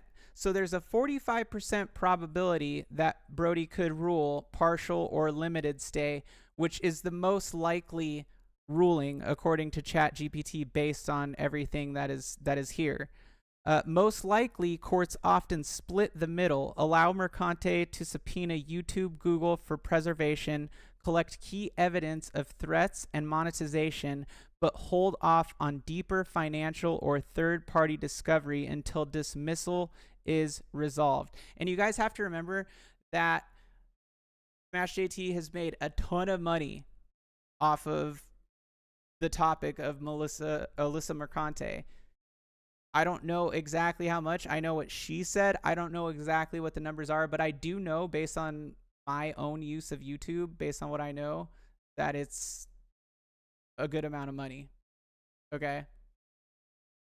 So let's just say that. Johnny Arcade, I love that you blow the whistle on this stuff. Thank you. I'm just showing people what's here. So that's pretty much it. So let's see. One other detail that it pointed out. her leaving her job due to threats against herself and coworkers is one of the most impactful pieces of the whole case. And the reason is proof and damages, defamation, harassment suits is not enough to show just false statements. The plaintiff has to show real harm. Job loss, career disruption, and safety threats to colleagues are tangible damages that courts take seriously. This moves Mercante's claims out of the hurt feeling zone and squarely into economic and plus reputational and safety harm. Causation link. If the threats can be traced directly to Tarzia's videos through timing, references, and threats, or his encouragement of his followers, that's a direct causal chain. That makes it much harder for Tarzia to argue independent third parties caused the harm. Public concern versus private harm. Tarzia may try to argue his videos were commentary on a public figure, but when the commentary spills into targeted harassment causing death threats, courts see that is a conduct beyond protected speech. So that's going to have a major impact on Judge Brody's decision and her urgency to preserve any evidence, digital evidence, coming through because of the stay motion. Or that could be, erased because of the stay motion. So what's up, Chris Harris? So that's a big thing. That's a really big margin when you think about it. Like 45%, 45% and 30%, 25% being the no stay at all. So it's telling. So it's going to be very interesting to see where this case, if it becomes a real case, goes. Judge Brody does not take these type of cases lightly based on what I've seen historically from her. Just watching Yu-Gi-Oh! So it's going to be interesting. But the fact that Smash JT continues to make videos, and I might as well just like pull it up right now, take a quick look here. Dude. So where's that other tab? How do you guys? Sorry. Let me see. Oh, that's going to change my whole layout there. That's awesome. Lame. Let me see if I can pull this one down. All right. So 1 second. I'm going to fix this. So yeah, I mean, I'm curious though, like any of you who've been following it or who know about what's going on, like any opinions that you might have or observations, because it's wild. And I don't think that, let me put it this way. If the judge doesn't stay discovery, if she even lets a partial discovery go, I think that's it. I don't think he's gonna get what he wants. That's my opinion. That's my guess. But I could be wrong. I don't know. Okay, so let's see. Here we go. All right, so here are his latest videos 3 hours ago. Australian activist exposed by House Judiciary. This is so funny because these people are literally connected to the Heritage Foundation, which like were heavy donors to Trump's campaign. And I mean, that's just a whole nother rabbit hole I could go down. But okay, so another video with her on it saying pathetic. Alyssa Mercante contacted Madam Savvy's sponsor to cancel her. All right. So just a general video going, an opinion video. Alyssa Mercante, and this is one day ago, Alyssa Mercante and Alana Pierce team up to fight. Valid criticism. Valid criticism? That seems like a very objective opinion. Discovery lawsuit update. Alyssa Mercante wants discovery now.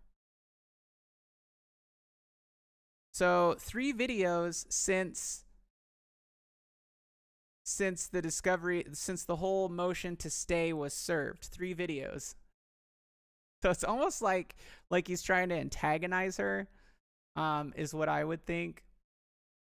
Is what it seems like. Is that he's trying to antagonize her. So I'm not gonna play any of these. I just wanted to look and see with you guys how many are there, and there's 3 videos. 3 videos. I personally would not want to talk about this. I would not want to talk about this if I was in the middle of a case like this at such a crucial moment. Like right now is a crucial time in the potentiality of this case, in discovery and in all that stuff. And to me, when you do 3 videos, it makes it look like you're overcompensating or trying to do something to make yourself feel better about the situation. That's just my opinion. But that's the way that it comes across, is oh yeah, just stay discovery. Oh, you're gonna go against me. I'm gonna do these videos and make her look like shit. That's the way it looks to me. It looks like a movement of desperation. So, and he's covering this other thing that is just so weird because, yeah, the connections these people have to, or political ties that these people have to the American administration is by far concerning, to say the least, because it is a whole censorship issue, but it's not just that. It's a Project 2025 thing. It's a Heritage Foundation thing. It's wild, you guys. Okay, so that is my segment on the Smash JT lawsuit. And again, it's just something that I find fascinating. To me, it's just a total self-destruct thing. And honestly, more so on from what I've seen, it seems like Smash JT is the one who's playing more of a dangerous game with it because of the way that he presents things and because of what has happened. All right, I'm going to move into our next segment, and we're going to go over, I should have probably said this in the beginning, but probably by at least an hour. So it's 8 o'clock right now. We probably have 1 more hour. And keep in mind, I'm going to do these at some point here for you guys. But let me get to the juicy stuff here. And let me also square this away for you guys, because I don't know how it got pulled over there. Not how it's supposed to be. I don't know. Going along with things here. Yeah. All right. Okay. I'm gonna skip over here. Still that. Chat, are you still there? You guys got really quiet all of a sudden, and I'm hoping that I didn't drop my signal, because I've got 80 bajillion tabs pulled up here.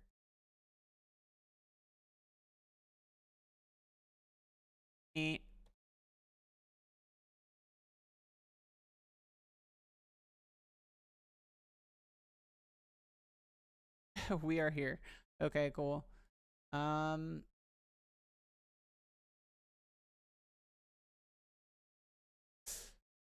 All right. This is something that I find, again, I'm gonna speak on this as unbiased as I possibly can. 1 second here, my friends. Let me pull this back up for you. Whew. All right. I'm going to speak on this as barely is possible just based on the facts.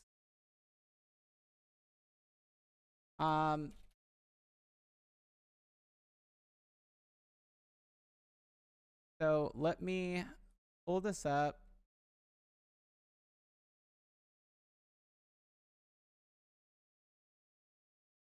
All right, so this is something that I saw recently and I found interesting, to say the least. I think that there's definitely a lot more that goes into it, but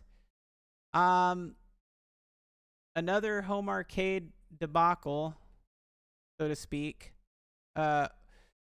which is this video that Twisted Gaming TV did, roasting Messiah, who's in the chat, by the way. Odd. And I watched it and I was like, really? Like, though? Like, really, though? Because a lot of, I didn't think that a lot of what was being said was accurate, from what I've seen written down. And it was just interesting. And the weird thing is that, like, I was friendly with Chris. I even made some custom things for his Vuelix and sent them to him, like some custom art with some chicks in it and his logo, and sent them to him. And then it was just kind of like crickets. And I tried to kind of talk to him about the whole thing between him and Messiah, and you know, that's their business. But I don't know. So, you know, I'm not going to go into details about it, but basically they started like not agree. They don't agree with each other on a lot of things, and I'm not, again, going to go into detail because I just want to cover this right now. But I saw this and I was like, holy shit. So we're kind of going to like walk through this. And on the thumbnail, you can see it says Rip Messiah 1X Whiteout, a roast of a lost veteran. So let's take a look here. There's this whole intro thing. All right. My. Okay, I guess we're back here. All right, here we go. Wow. All right, so, oh boy. Okay, how's the audio? Chat. Need to know audio details. Need to know audio details. Are we good? We good? Am I still here? Oh God. Okay, good. All right, here we go.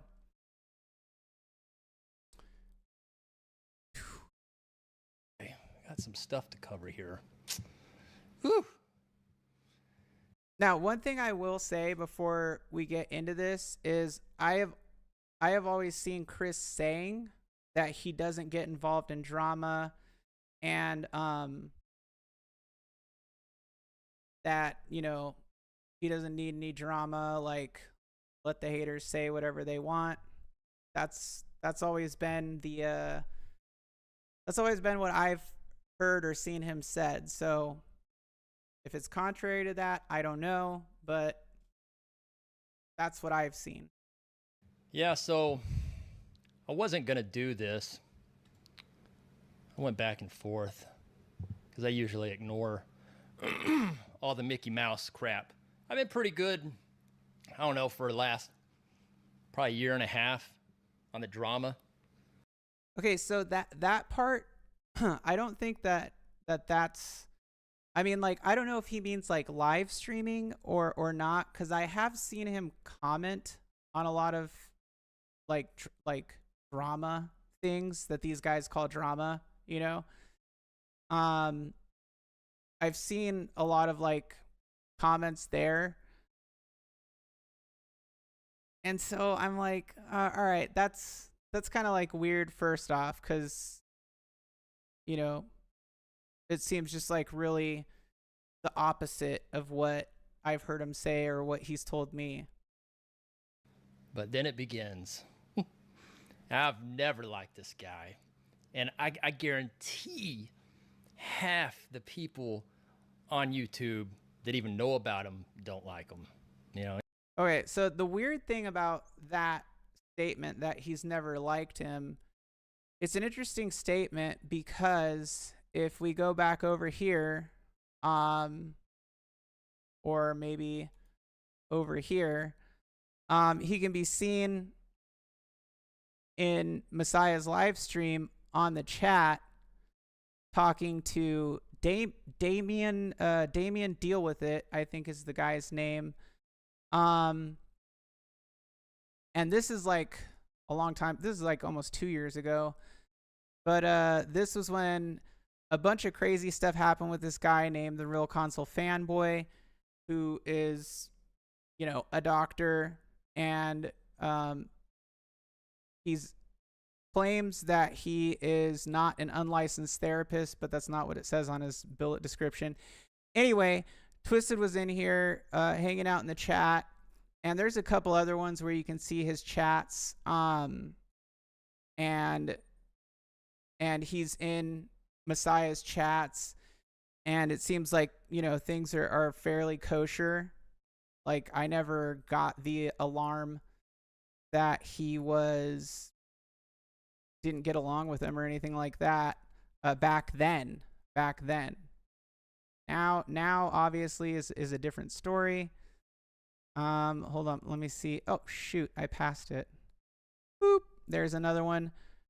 So he's still talking about this guy Damien, and he's saying never changed. What? Never changed my name. You were in the UAG groupie. Okay.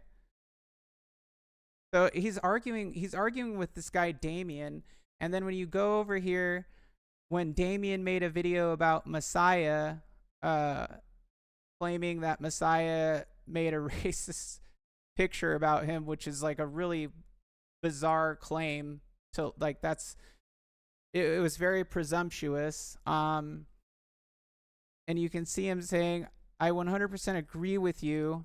So this would be considered a drama video that he's commenting on. No one I know in the military throws out they were in the military all the time, and I know a ton of friends that were in the military. Why? Because no one cares. LOL. Thanks for serving our country, but after that, who gives a damn? You have to love yourself before you can love others. My 2 cents. Good video. People can be in the military and still come out to be a POS. And then this Adam Stone guy, alt account, I heard all he did was clean the head. That's bathroom for you guys that don't know military terminology. And then he just laughs at that, which, I mean, like, that's kind of a dick insult. But then he says, this guy, I don't even know who this is. LOL, I agree. Every 5 minutes the guy brings up he was in the military. Nobody cares. I bet other former military members are embarrassed. Blah, blah, blah, blah, blah. So it's basically what it is, though, is like you see all of the typical people in here, like, commenting on this stuff. I don't know. Okay, we'll continue on. He got his people, but whatever. So let's get started. So this all began, well, and this is, oh boy. So it all began here, okay? And this is when it started. Damien, Deal With It. Now I'm not gonna play the video, but if you would like to go to his channel, he got a lot of good videos and he speaks the truth, even though if you don't like it, kind of like me. Okay, so right there, he says Damien Deal With It has a lot of good videos, and you should go to his channel and watch them. But then over here, on the contrary, he's having like a back and forth, and he's literally said, You didn't even know me. You just ride everyone else's dick. Talking to Damien, deal with it. He said, you're a groupie. That's why you talk shit about me and didn't even know me. You just ride everyone else's dick. What? So, I don't know. I mean, like, very sudden, like, it's a very strange contrast. So I watched the whole thing. I like, yep, I guess he was tired of the dude too. And then, you know, later on, he'll make videos of you if he wants to. And here's where it started. 1 month ago, I 100% agree with you. No one I know in the military throws out they were in the military all the time. I know a ton of friends who were in the military, and you wouldn't even know they were in the military because they don't freaking talk about it.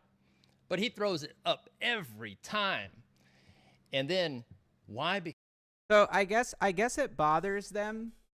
I mean, this is what I'm getting from this is he says that it bothers him that Messiah talks about being in the military and that it doesn't matter. Thank you for your service, but you don't matter after your time served is what I'm getting from this. Because no one cares. Thanks for serving our country, but after that, who gives a damn? I don't give a shit if you were in the military or not. Happy Veterans Day to the people that served, but not all veterans are good ones, I promise. Hey, that's true, like, that if he's saying not all veterans are, like, good people, obviously not all veterans are good people. I think the reason why Messiah gets a lot of flack from everything that I've seen is because he calls people out with receipts, and people hate that. They hate it. Because then they have to face the fact that they lied publicly on a video, and now there's receipts to prove that they lied. That's my opinion.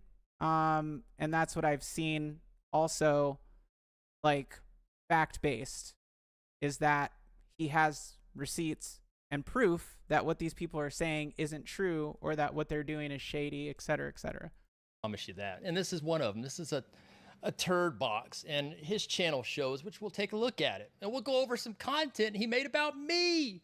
I can't believe it. It's too funny. Oh my gosh. So let's go through the chat. What's up, everybody?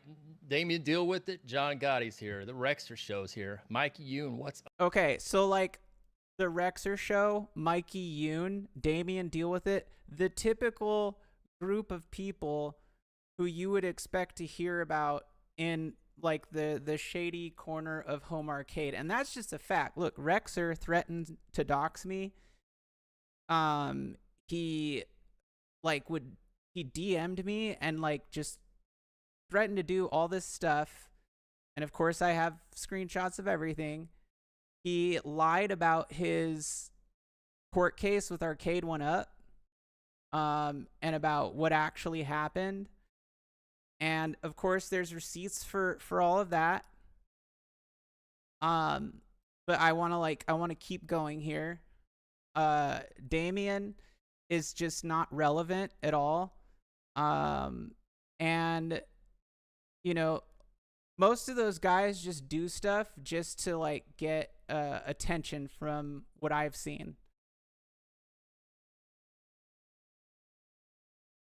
If more people would just accept Bonky Donk in their lives, the world would be a better place. True story. Up. Brooklyn Menace, what's up? Let's see. MW7 UK, what's up? Let's see. Lieutenant. Now, here's another funny thing. Brooklyn Menace, who I don't know if you're in the chat, Brooklyn, but he was like, dude, so Console Fanboy, who's Dr. Zohar Weizman, made a video where he claimed that Brooklyn Menace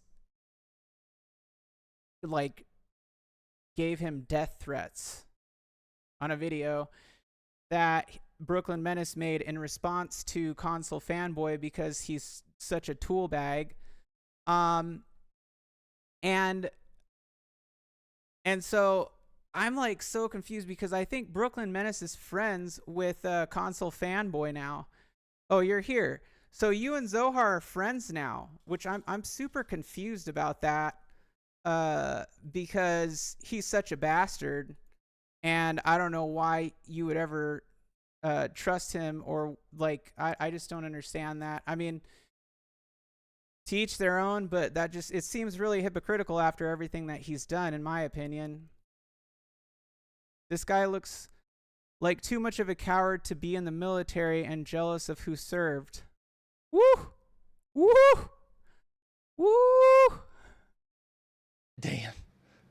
That's great. Papa's Brad Gaming, what's up? One Up Uncensored. Ooh, man, that's getting nasty. That's crazy. Anyways, welcome to the roast of a dirtbag. Okay? And we're going to go over it. But anyways, you see what I put. It wasn't that bad, but I did call you a piece of shit. Because you're a POS. I mean, you go on, oh man, I can't wait to get into it. But I'm not going to try to keep y'all here long. It might be 30, 40 minutes at the max, okay? And after you see this video, don't worry about it. Go to his channel tomorrow, because guess what? There will be more videos. Hey, I mean, at least he's giving you traffic, sending people over there to check out the evidence. Talking about this video. And then if you have an opinion about him or his minions or whatever you want to call the clowns, guess what? They're going to come after you next. They are. I promise. It's funny. But look at all these people. And these people were agreeing with me too. So all the people that are agreeing with him are... Oh, let's pull up the chat replay here. This is... Oh, come on. Where is it? Where are you? Is there really no chat replay in here? Bruh. No way. No way. Oh, there it is. Okay, so... Oh, wow, dude. So this fool is doxing. So he's allowing people to be fully doxed in his chat. And I mean fully doxed, like address, whatever. I don't know if that's accurate or not. But he's allowing people to be fully doxed in his chat. And then on top of that, apparently,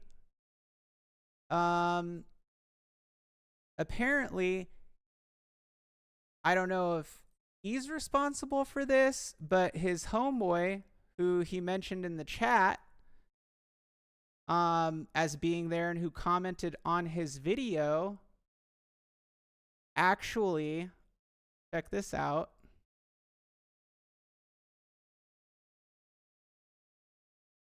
Actually, oh, wait, that's not the right one. This one. Actually commented at some point, and said this, as you guys can see here, which is, all right, I've got to move this. Right. Okay, he says, my man, a lot of people can play the same game you play. Only thing is, you think you're protected behind a screen. You have no idea what type of people others associate with. For example, I know a lot of people in blank, and when I make a call to someone in the VA acting my part of a government contract personnel, I get to hear stories about big blank, whose beautiful wife, your mother, goes on and on about her grandbabies, and you have with her, what's her name? Blank? Beautiful kiddos, by the way. Where do I send the pizza? East or west? You mess with the wrong person who knows a lot of people everywhere. Oh, what's that? Fuck with me? I don't do strikes, I deliver. Try me, I'll have yo mama on speed dial. I've already messaged your ex. Check for yourself. Don't mess with family, pimpin'. What, bro? So this dude openly admits that he impersonated a government contractor to get information about someone in a private system. If that's true, which that is a bold statement and it's a bold lie, if that's true, then that is like a big no. Like, you do not do that, man. Like, that is like one of those things you don't do. Like, what is this dude thinking? The VA Office of Inspector General, the FBI, and local law enforcement can all get involved in something like that. Legitimately. Like that, I mean, that's just a legit thing. And the other thing is like, do people not think about the connections that veterans have? Do they not think about like the networking that we do? Our connections with people in the FUBA and other agencies? Like, that just seems like a really silly thing to do. So this guy down here apparently is the one who left that comment, and then like 86'd everything on his channel. So I don't know, that's wild. That's wild.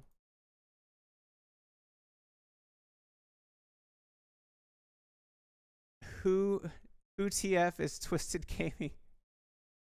Like a guy in the home arcade that has a gaming channel. But all these people in his chat are literally the people who cause all the problems in that community. Literally the people who cause all the problems in that community, which is crazy. This video, don't worry about it. Go to his channel tomorrow, because guess what? There will be more videos talking about this video. And then if you have an opinion about him or his minions or whatever you want to call the clowns, guess what? They're going to come after you next. They are. I promise. It's funny. But look at all these people. And these people were agreeing with me too. You can read it. Oh, you know what? I'm so stupid. I'm sorry, people. Yeah, that's my bad.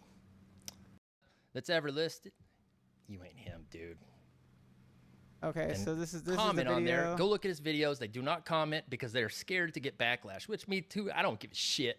I don't care. And we're gonna get into other stuff and let you know the reason why I did this video today. Yeah. And what made me do it. So here's the clown that he has a show blasting people called Blackout. Well, if you saw on the thumbnail on his tombstone, it said whiteout. I'm thinking he calls it blackout because, you know. A comment from Zach Obama. Zach Obama S. Again, any 50-something with a snapback hat backwards is a clown. He's black, right? Well, I called mine whiteout because I'm white. Let's white it out. Stupid. Wait, what? I'm thinking he calls it blackout because, you know, he's black, right? Well,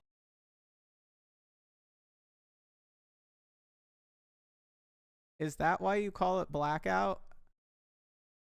I called mine whiteout because I'm white. Let's white it out.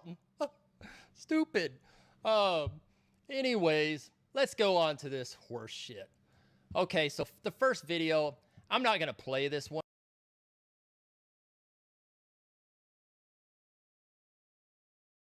Yeah, I know, but I'm asking you because I want your answer on screen. Riddick, you do not. I mean, you do, but you do not like that. No.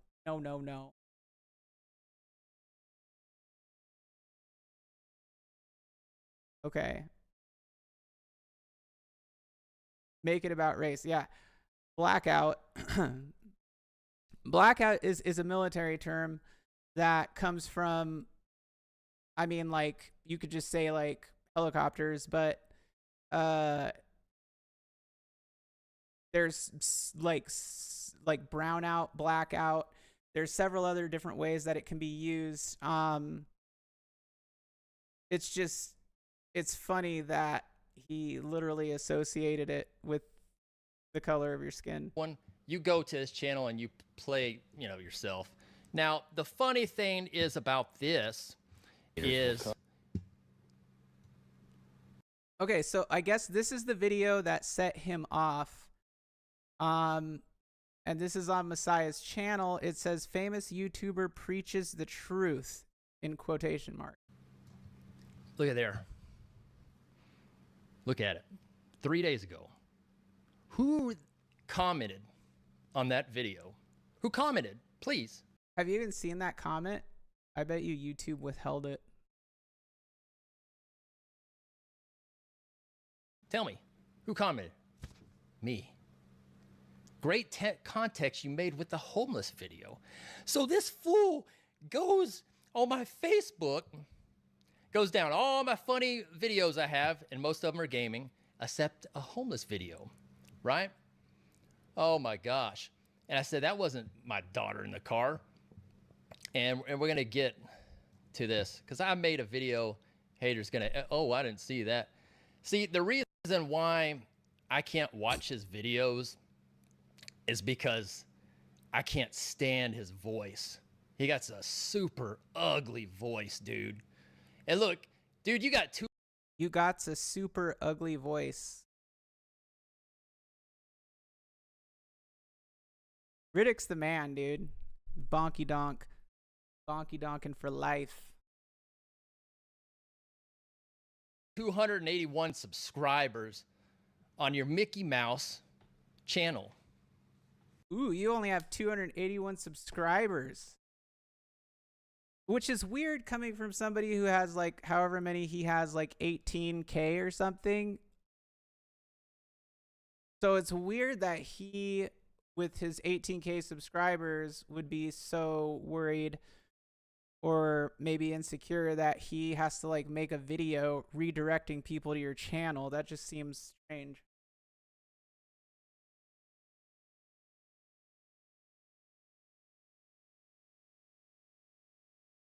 Which by the way, guys, don't be surprised if some crazy shit happens to me.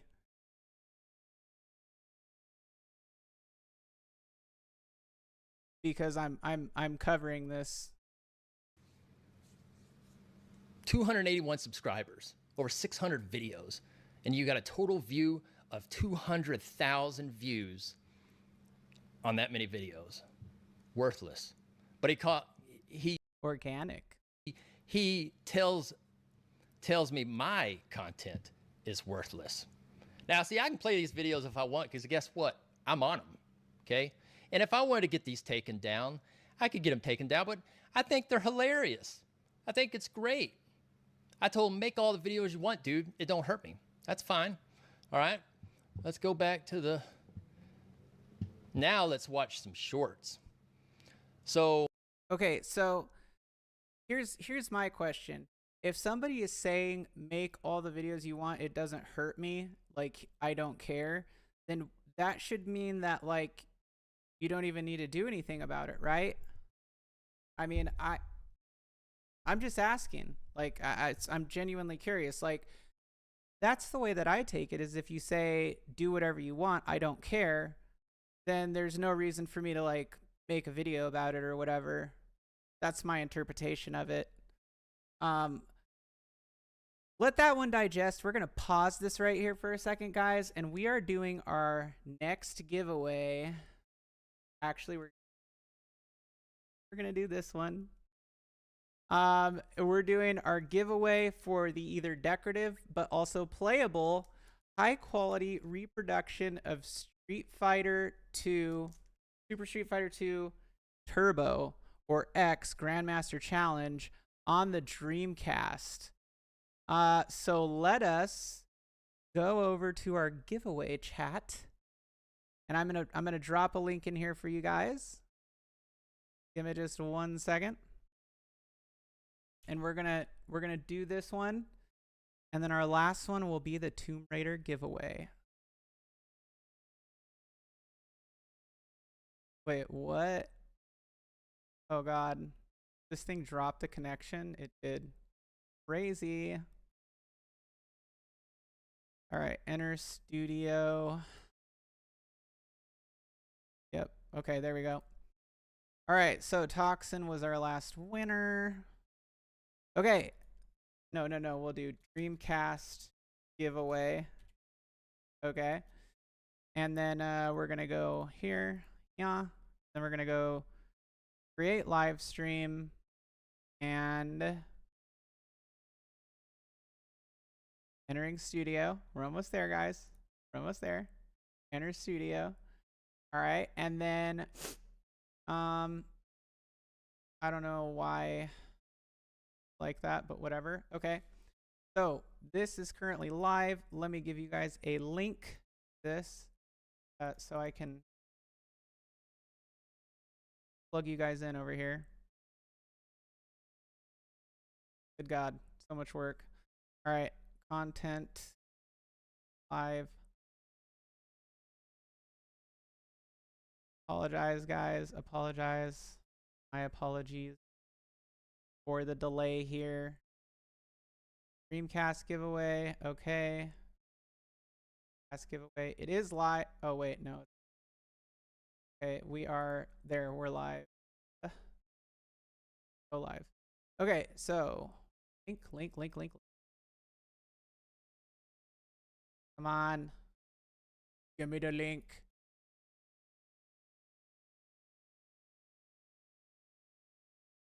All right. Here is the link to the giveaway. Bro, what? What? Okay. Bro, what? Oops. All right, here's the link to the giveaway.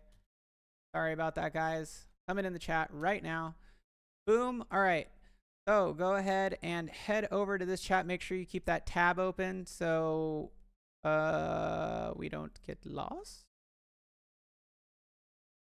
And then let me do the giveaway here. Switch over to this window, Dreamcast giveaway. Boom. All right, there we go. Okay, so the word of the day is going to be, if I can pull up this other tab for this giveaway, is going to be, for this giveaway, dear God. Okay, where's the giveaway? There we go. Okay, choose live stream.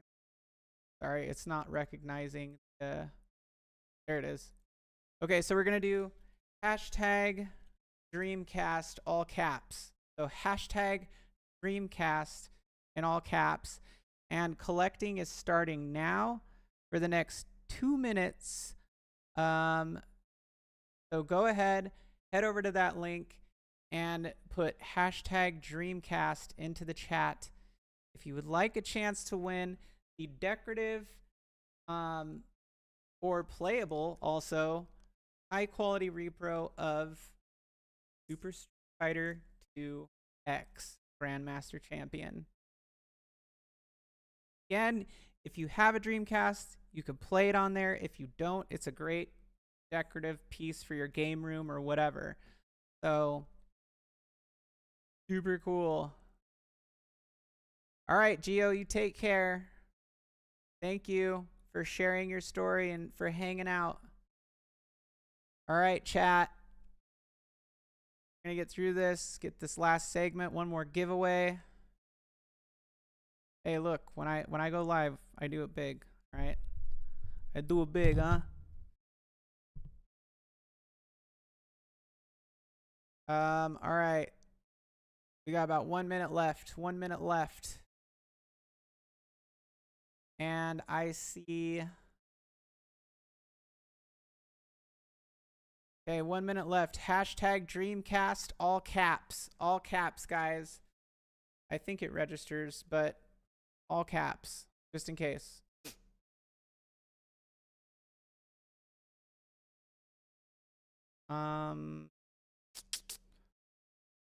Where is the other tab? There it is. Okay. All right, we are almost there. Okay, that's our time. Any last minute entries in the next 10 seconds? 10, 9, 8, 7, 6, 5, 4, 3, 2, 1. Going once, going twice, and draw. Boop, boop, boop, boop, boop, boop, boop, boop. Eric Tharp is our winner. Congratulations, Eric, on winning this beautiful, playable, decorative piece for your game room. Please reach out to me at shelinegaming@gmail.com. And I'll connect with you there and get all your info so I can ship this out to you. Congratulations. Yay. All right.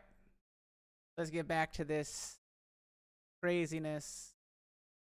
The craziness. What? What's going on? All right, here we go. Dude, how? Okay, wait a minute. This is not there. Whoop. Nope. That's not it. Oh, that's the giveaway one. Okay. Winner. There it is. Boom. Okay. All right. So, continuing on. Cool. You never win anything. Well, you just won some.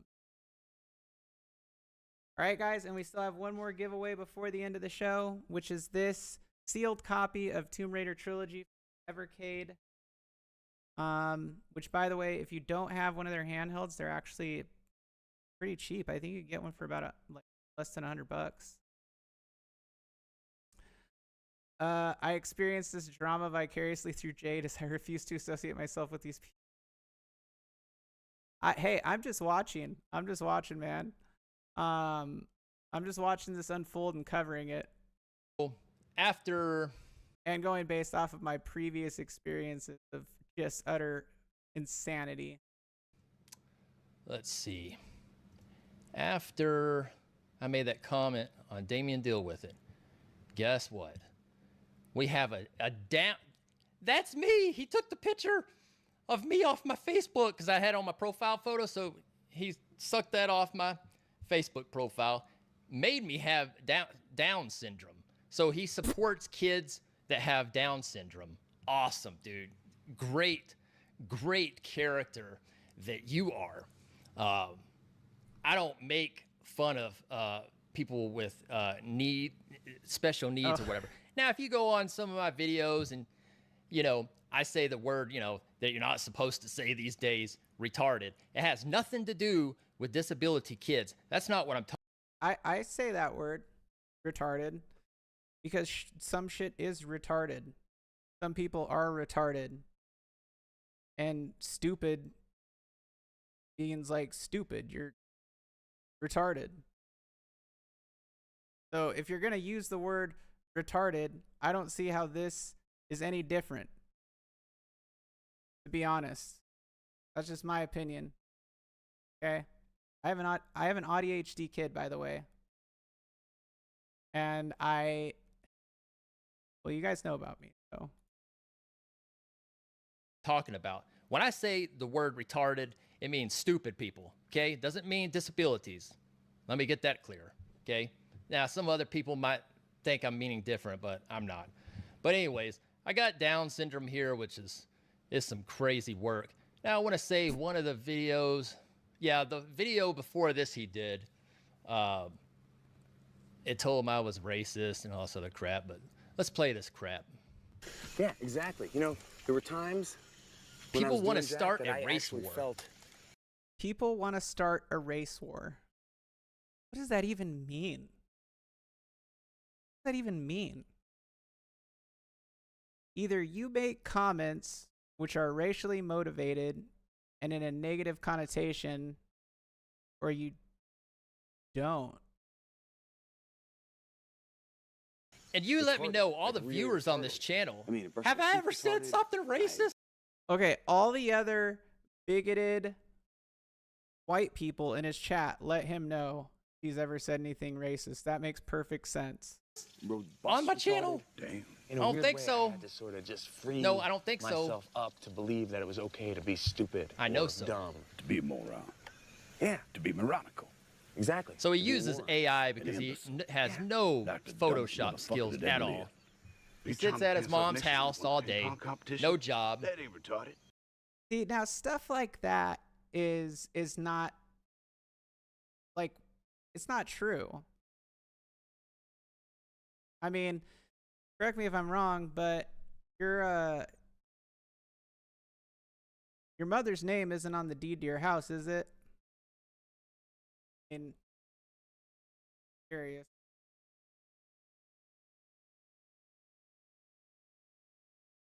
Like, I find that interesting. Maybe slightly hypocritical, but okay. Look, if you get a house that's passed down to you by family, all right, lucky you. Good for you. Take care of it. That's awesome. I had to buy my house. I had to buy and sell my houses to get the house that I currently have. Like, nobody helped me get my house. Like, so it's like, who cares? You know? If you have a house that you got because it was passed down through generations, like, good for you.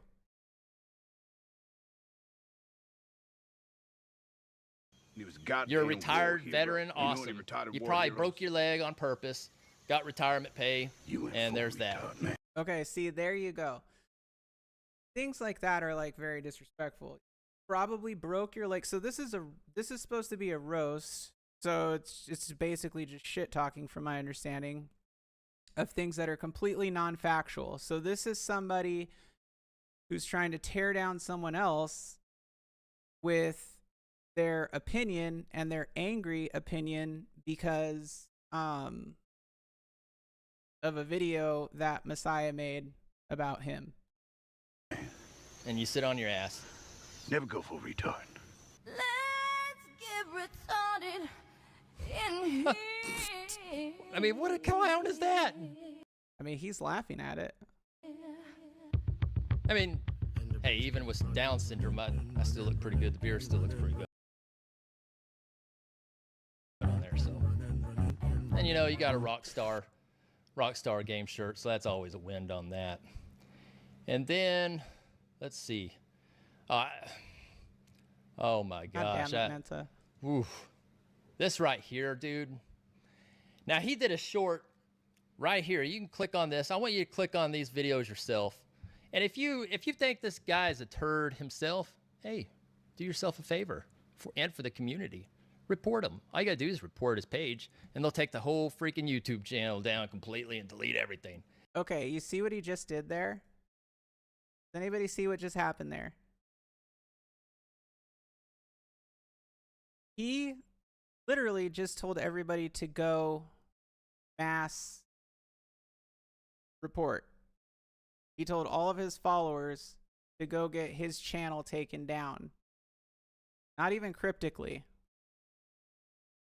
But you got to have an army of people to report it, you know, and there's a lot of questioning stuff on here.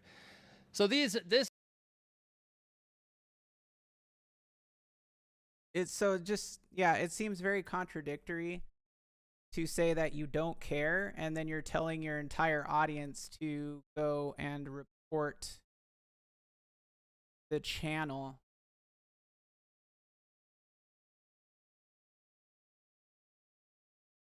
This video right here he made, and I'm not going to play it because it's basically sexual content, even though it's AI.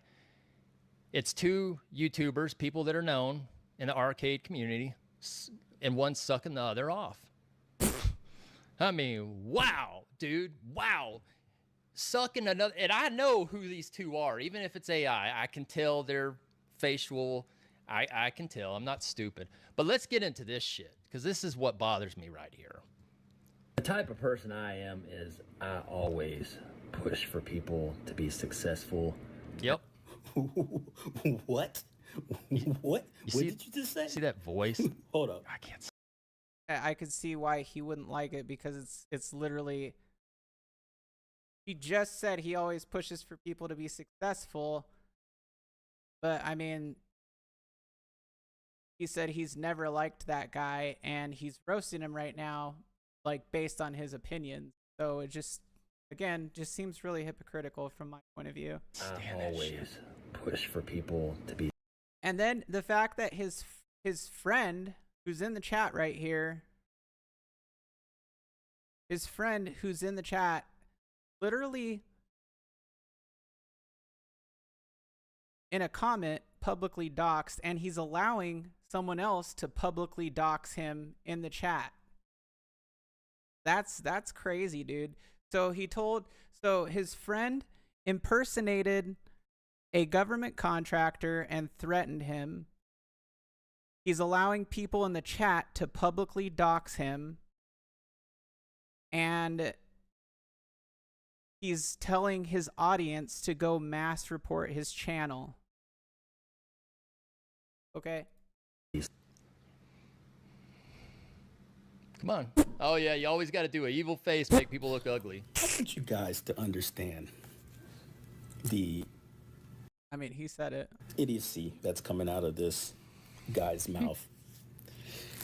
He pushes for people to be successful, while at the same time, Here we go. he has his daughter. Let's stop you there. Let's stop you there. And that's what pisses me off. Okay, so let's say I have beef with somebody. Let's see if I have somebody on YouTube I have beef with, okay? I am not the type of person, okay? I am not going to bring your family into it. I'm not going to bring your mommy, your daddy, your grandma, and your kids into anything. The reason why is because they don't know what's going on, right? They don't know what, his family probably don't even know what he's doing on here, right? His daughter, saying my daughter was in the car when this video was rolling. No. It was two friends of mine, and one of them's in the chat, and it was his wife.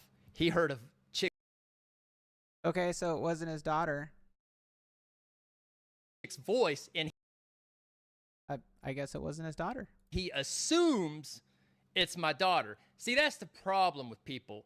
You take videos, you twist the crap around for your narrative to make somebody like me look like a turd and to make you look like a good person when you're trash, dude. You're bottom trash, man. Trash, dude. And I hope you make more videos of me, dude. I think they're hilarious. Okay? Come on. Let's in a vehicle with him, making fun of a homeless person. Really? man Okay. on the side Roll of the the road. footage, bud. Instead of helping Come him on. or pushing on, Maybe that's in pushing the past, next video. We'll get to it, though. empathizing, sympathizing, he has his daughter making fun of a homeless man. My daughter. The type of person I am is I always. Okay, I guess that wasn't in that one. That's funny. Yeah, so, yeah, we'll get to it, though. We'll probably have to play the long one. People to be. Let's do it. Okay, so, context. Homeless. Everybody needs context when it comes to a video. This video Context. shows no context Incoming. at all what was Context happening. incoming. Okay? All right? So me and my friends were going to Dallas, and, you know, Dallas is, you know, it's pretty hoody in some places. Lots of homeless people, right? So I pull up to the red light because it's a red light, and me and my friends, we see this homeless guy.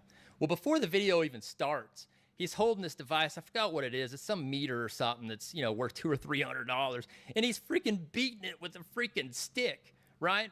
And the thing starts lighting up. So I started recording because I said to myself, dude, this is going to be hilarious. Okay? So let's roll the footage. Man. Oh, it's a shaver. Oh, it works too. Does he think it's a phone? Here it is again. But why you gotta film him? Like, why you gotta film him?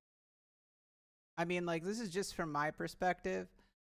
Why you gotta film him and like do like an inner monologue of a homeless guy? Like, that guy could be mentally ill. He maybe hasn't eaten days. Why you gotta film him? That's what I don't understand. Look, you got Breaker 19. Oh, it's a shaver. Oh, it works too. Does he think it's a phone? now. This guy was probably, you know, high on drugs or High on drugs. drunk as hell, right? But he's beating this thing, and then I started recording, and he's looking at it, and he puts it up, and then my friend says, Breaker 999, like it's a phone or whatever. Yeah, Toxin says that's still mocking someone suffering from mental illness. I mean, there's clearly something is going on there, and like you're filming him. Like I don't know. To me, that seems like really like not nice, like not a nice thing to do. And you're mocking him. Whatever, you know, like he's. So what is that making fun of the homeless? Do you see anything in that video that we're dogging this homeless because he's homeless? No, we're laughing at what he's doing, okay?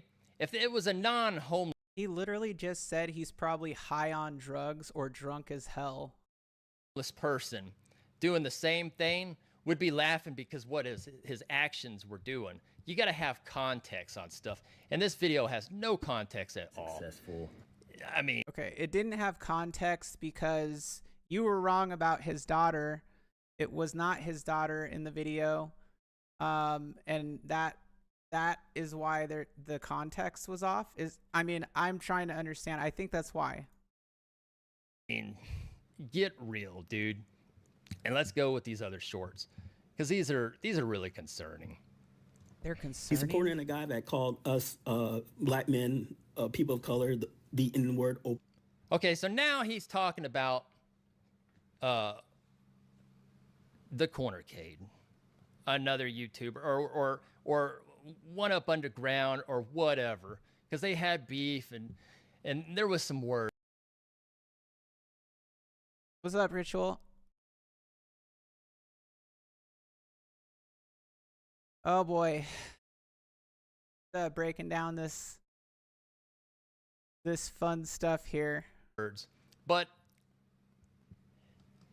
just because I comment, let's say I comment on somebody's YouTube channel, all right? But they did something bad or said something stupid. It doesn't matter if I comment on their deal. But in his mind, if you even comment or say hello to a person that he don't like, you're automatically freaking guilty. Yeah, I would disagree with that because I think if you comment in support of someone, there's a big difference than commenting in support of someone versus like leaving a comment on somebody's channel. I mean, I don't know. But I mean, this is someone that he called a clown on multiple occasions, and sounds like a fun night. Oh, we're just wrapping up. I got one giveaway left here. This will be the third giveaway tonight. But the stream is going a little bit longer than I expected. But yeah, I mean, the weird thing to me is that I think he's claimed a lot to like not get involved in drama and just do his own thing, but he does. It seems like he does interact, like all the people in his chat, literally the real time, probably like the worst people in the home arcade community. I mean, at least 2, 3, 4, 5, at least 5 people in there have actually like actively come after me in the past and threaten me. Some of them, like, actually threaten me. I'm not like trying to make myself a victim here, but they actually threaten me, threaten to dox me, like in chat. Like, I have pictures of it.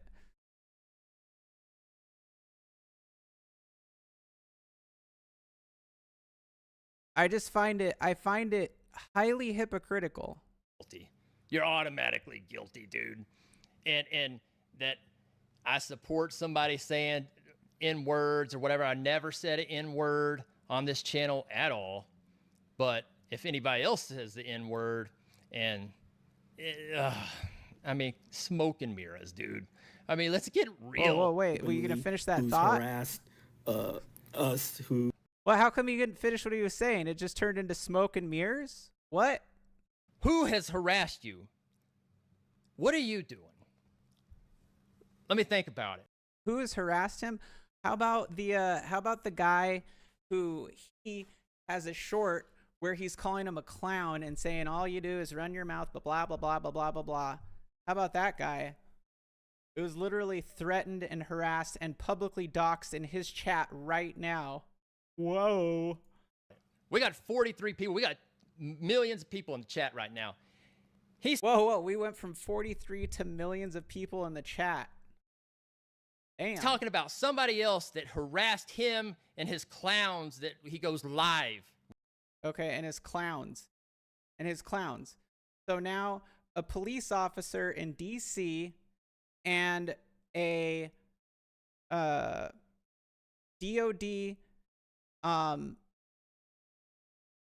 what's that branch called? I'm old. But Dom, who serves in Space Force, are clowns. Bill, a developer, clown. So me, who's gone live with you, clown. So automatic, after he just said, if I go and comment on anybody's thing, automatically he hates you. And then turns around and says that everyone you go live with is a clown. I mean, that seems, again, it just seems very hypocritical. With clowns.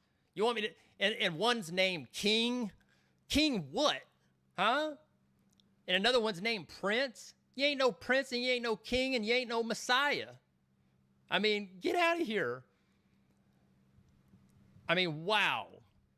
Who openly admitted to basically having rough sex, aka raping a woman. Okay. Well, I didn't know that. And do you have the context of that? What do you mean you didn't know that? What does he mean he didn't know that? Dude, he damn well knows exactly. And if he doesn't, I don't know how. Considering that he's like looking at all the drama channels, that's very strange.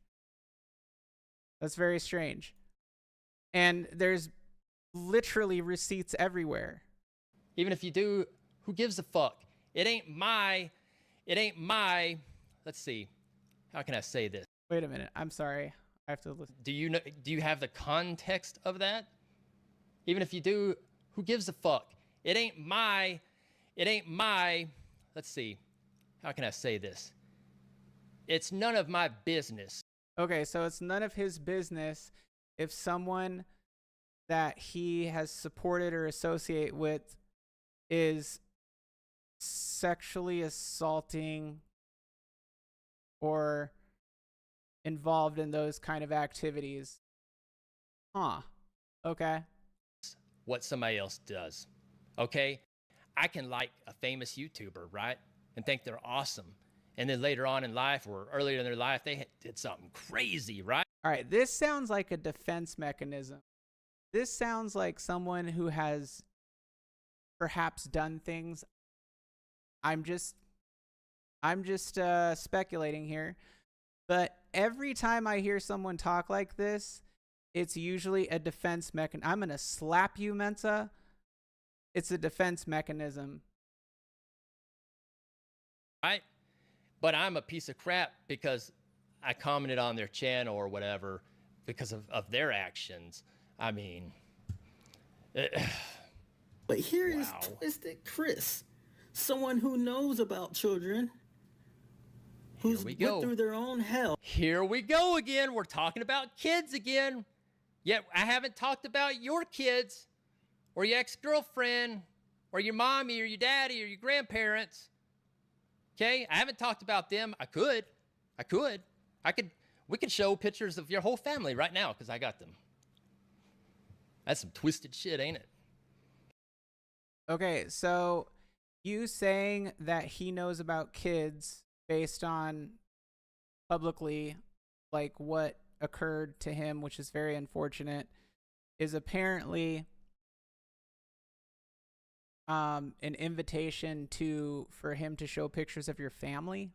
I got that shit pretty quick, bud. I got it pretty quick. Got it pretty quick, dude. The sad thing. Well, that's because he's friends with a rapist, so, right?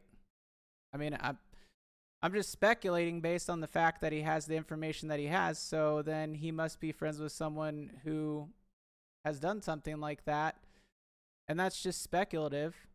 But, I mean, you put two and two together, right? But he doesn't know anything about it, of course. Is we're going to get into it. Trust me. Oh, We'll speed is it up. openly okay with a unlicensed. Unlicensed. Now we're talking about the person in the past. Everybody knows who we're talking about, an unlicensed doctor at one time or whatever, right? Not at one time. Not at one time. Because the Real Console fanboy, he doesn't have a license to practice therapy. Yet on his job description, that's what it says. Of course, the major issue is that he has weaponized his job against people, like just regular people. In my opinion, he has partnered with people to harass people online and continues to circumvent bullshit behind closed doors. Yet on your panel, in fact, this same person did an entire roast video on him, maybe one or two, I don't know, but at least one, and I think he ended up deleting it later on. that you have live, you have a unlicensed woman on there. Oh yeah, I'm talking about you, Jade. I know who you are now, bud. I know who you are. You're trash too, girl. You hide behind your fancy channel, and you got all these other alt channels where you put up all the BS. I told you a year ago when you called me, when I told. He's referring to when I called him to try and like get him and Messiah to talk so that they could like work things out, because I thought it was like a little bit ridiculous. Told Messiah off. You called me and he wanted an apology, and I told you I wouldn't freaking. That's actually not what happened. Apologize to that gutter rat because he's a turd. And that's actually not what he said. He actually wouldn't finish the conversation with me. I was in the middle of doing something, and then I had to go, and I said, I'll call you right back. And when I called him back, he wouldn't talk to me anymore. So. Right? And I gave you a warning a year ago. If something in the future happens, y'all are, I mean, this is dangerous. He actually never said anything. Nope, never said anything. Dangerous water y'all are crawling in. Okay? And don't think I have all your info either. I have everything, buds. Y'all have connections and shit. Good luck. Here we go. See, that to me sounds like a threat. That to me sounds like a threat. When you say that you have all of someone's info, that to me sounds like a threat. And you're saying you're in dangerous waters, so on and so forth. That is a threat. I mean, we already know his friend showed up and said that he's impersonated a federal contractor. He said that he publicly doxed Messiah, giving out his address and talking about his family. His friend, who I've never heard of. I've only seen in his videos a couple times. And so then he starts talking about me. I didn't even know I was in this video. Hey. It's definitely a threat, Ritual. That's definitely a threat. If you got 10 connections, I have 500. I mean, it goes. Are we playing Uno? That deep. I know a lot of people affiliated with a lot of stuff, dudes. I mean, I mean, we're not. I'm serious. So be careful. Be careful. So-called therapists to work around children. So what's again? And let's go with that. The weirdest part to me is that he claims that he doesn't care that Messiah makes videos. He can make as many as he wants. Yet, since Messiah made that video, his friend has threatened Messiah. He personally just threatened me and Messiah in this video, with, saying he has connections and saying that he warned me and that I'm in dangerous water and that he has all my info. And the funny thing is like, I actually like advocated for this guy with Mensa. Like, I have not been actively involved in anything with this guy to me anymore. And so I was just like, okay. And I completely left it alone. So it's interesting to hear him say these things when literally I've done nothing to this guy. The last time that I spoke to this guy, I was trying to like actually mend things between two grown adults because I figured they could work it out, but I guess obviously not. And then the time before that was I sent him some custom graphic things for his Vulix. So I find it like very strange, his behavior and his threats. So everybody knows who we're talking about. Okay? Talking about Console Fanboy in the past, right? We had beef in the past. I understand that. You want to know why we don't have beef anymore, or I don't have any problems or ill will towards him? I'll let you know why. Now, some of you might still, but, I don't. Why? Because you don't understand how many times Console Fanboy has contacted me and apologized. A lot of times apologized. And I was like, all right, squash the crap, move on. There's people in the past that we had beef on YouTube, okay? We moved on from it. It's so weird because these guys always say that it doesn't matter. Like, they don't care. But he's literally threatening people, and his friends are threatening people, and he's allowing people to publicly dox people's private information. Like, it's not public. Private information. Private information in his chat. And Rexer says, you can't make fun of homeless because you're making fun of Messiah.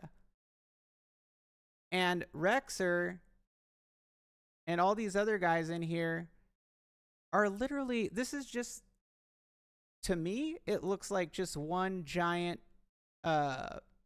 hate actual dox fest, because you're making threats and you're allowing people to openly dox private information in your chat. It's not public knowledge, it's private information. So he's mad at he's telling me, he's threatening me because I'm friends with Messiah, is my understanding of this. Okay, They do their channels. I do mine. We move on. But continuing to go over and over and over and over and over. I mean, Messiah has posted shorts of me within 2 days. He's done 5. You want to know why he's done so much? Because he's trying to get my attention because I didn't respond to any. I responded to the big video. That's all I responded to. Okay? I mean, to be fair, those shorts are from the same video. Like, YouTube channels do that all the time. And respond to all this other crap. This is the same 2 likes. who mock homeless people on mock homeless people. And y'all saw the video. I didn't mock the nobody. side of the road instead of help. See, Rexer just said you can't make fun of homeless because you're making fun of Messiah.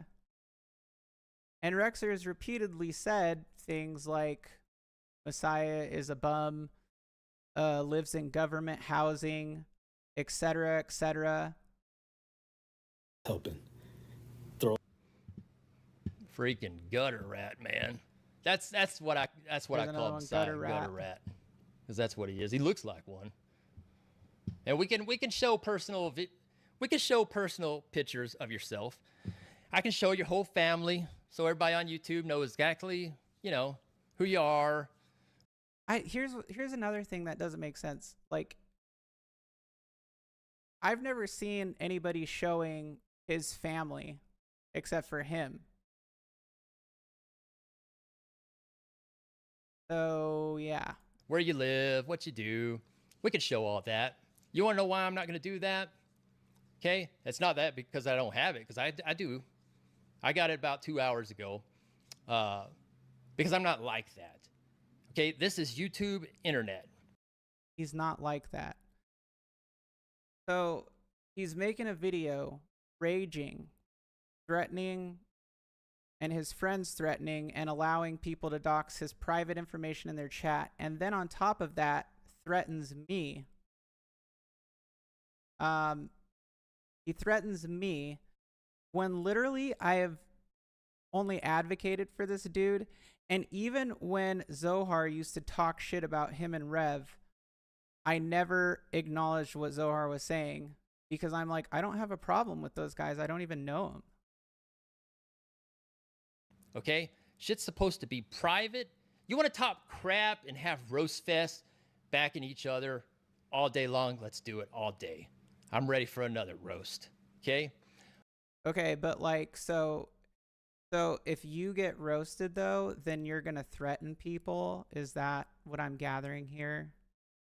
Like it seems like it escalated like really quickly for something that isn't a big deal and doesn't matter. But once you start putting personal stuff in stuff, you lost me there, bud. Crazy people, crazy. The type of person to be. What? What did you just say? Another one. Hold up. Push for.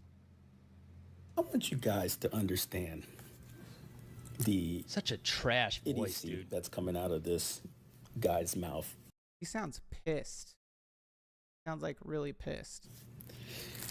He pushes for people to be successful. Yes, I do. While at the same time, he has his daughter. His daughter throws the daughter stuff again. Well, it's the same clip. He's playing the same clip that we already established. Okay, it's not his daughter. It's his friend's wife. Okay. Unbelievable. That's all they know how to do. Is talk about your kids and your family. Homeless man. See, that's such a weird thing to say, considering that he has someone in his chat who has literally threatened me and Messiah and our families and had 3 YouTube pages dedicated to harassing the 2 of us. Literally. And then me, just because I'm trans and I didn't tell him I'm trans, he literally dedicated 3 YouTube pages to me. That's how much that dude was like. I mean, I don't know. It just seems obsessed. I mean, it's not even worth watching that. But here's another one. Let's get to this shit. So once again, recycle. Let's not forget, this is the same circle of clowns who mock homeless people on the side of the road instead of helping. It's recycled Throws BS. out racial slurs around and call people the N-word. First wife, so if anything happens, she can't get half of it, right? And guess what, bud? It worked, because I got a divorce, okay? From my first wife, divorce. We were married about 3 years, but together almost 8, right? She couldn't take it because my mom was on the house. Do I own the house? You bet. Is my mom on it too? Yes. Who paid for it? Me. It's paid off. Why don't you pull up the documents, bitch? It's paid, okay? A $500,000 house paid for, bud. Yeah, I don't get why that like, I don't understand, like, the relevance. Like, why is that something to be defensive about? Like, So kiss my ass. You know, is your house paid for? Do you actually own it? We can figure it out, and I'll find out. Believe me, by this weekend, I'll know if you even own your house, or if you whatever. But I got all your info, and it's just free game now. oh, let's see. So,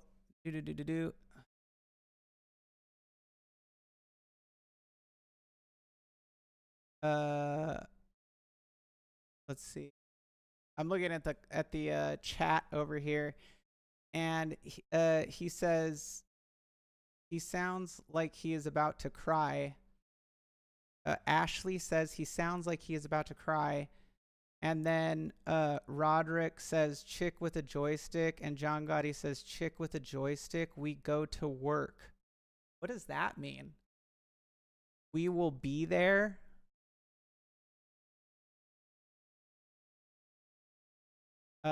Damien Deal With It says, I want to give a shout out to everyone watching that is silent in the chat. You know who you are.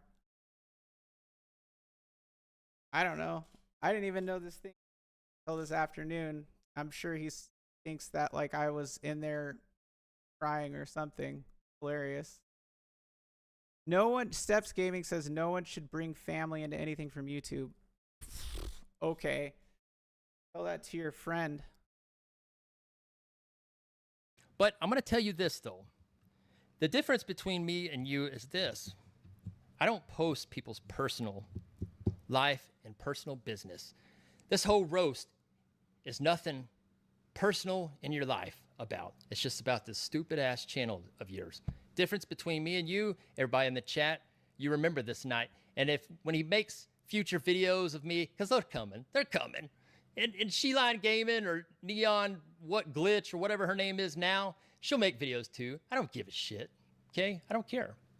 But don't threaten to put out stupid stuff like dox people, because that's what y'all do. Y'all do.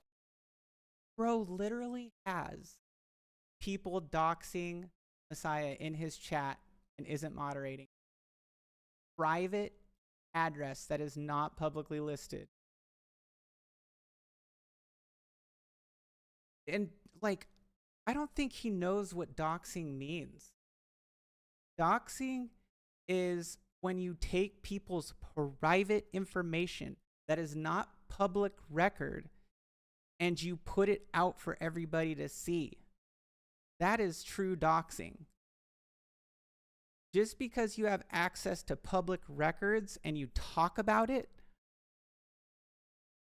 or even show it, which a lot of people would consider untasteful in certain circumstances, that's not doxing. It's public record. Anybody could look it up, which is insane. Nobody has been doxing anyone's private information. Do it in the background all the time, okay? His daddy owns it. Yeah, I wouldn't be surprised. So let's read this. Now, this is what touched my rocker, and this is why we are here tonight on the roast. Oh, this is what really did it, apparently. Somebody in his chat says people who go around talking about their race are just losers who are looking to play the victim card. And this is the only reason this roast exists tonight, because of this. Here's the thing. and this is towards me, of course, if you're trying to F with me, right? Don't fool yourself into thinking I'm jealous. I'm not jealous of child support liens. That's awesome. Let's knock that out, right? So I had 3 kids once, okay? All daughters. So this is the mid-child he's talking about, if he even got the documentary, he's blowing smoke. But the child support was just completely paid off. There was never a lien on it. I was never late on time. You can document stuff and Photoshop and twist everything around. I'm not Photoshop. Not a punk like you. They probably still pays child support. I don't have child support no more. It ended 3 months ago, stupid, because it ended 18. So good luck with that. Let's do some other stuff, because you like receipts, right? I like receipts too, bud. Not of bank debt eras. I don't have any bank debt. That's for one thing. I don't have that, so thanks a lot.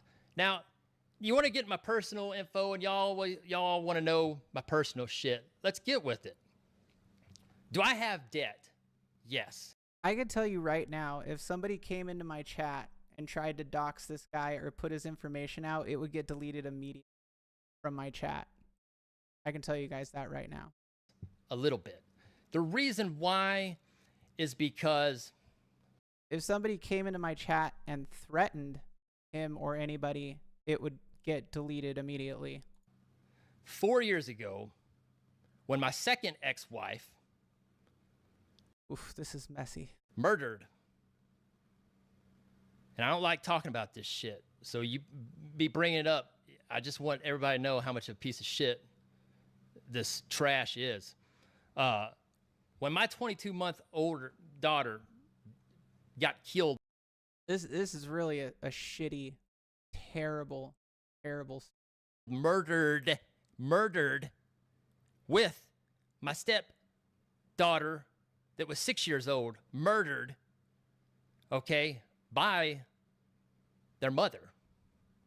And it's like unbelievable. I couldn't imagine it. But it doesn't make it okay for you to like threaten people's families and threaten people publicly on YouTube and say you warn them and this and that. Like, what? Okay. So basically, one day we were at the house, and my ex-wife of right now, that now she's in prison, woke up and said she didn't want to be married anymore. I was like, wow. And I'm not going to get into the details or whatever, because she had bipolar, okay? Mental illness.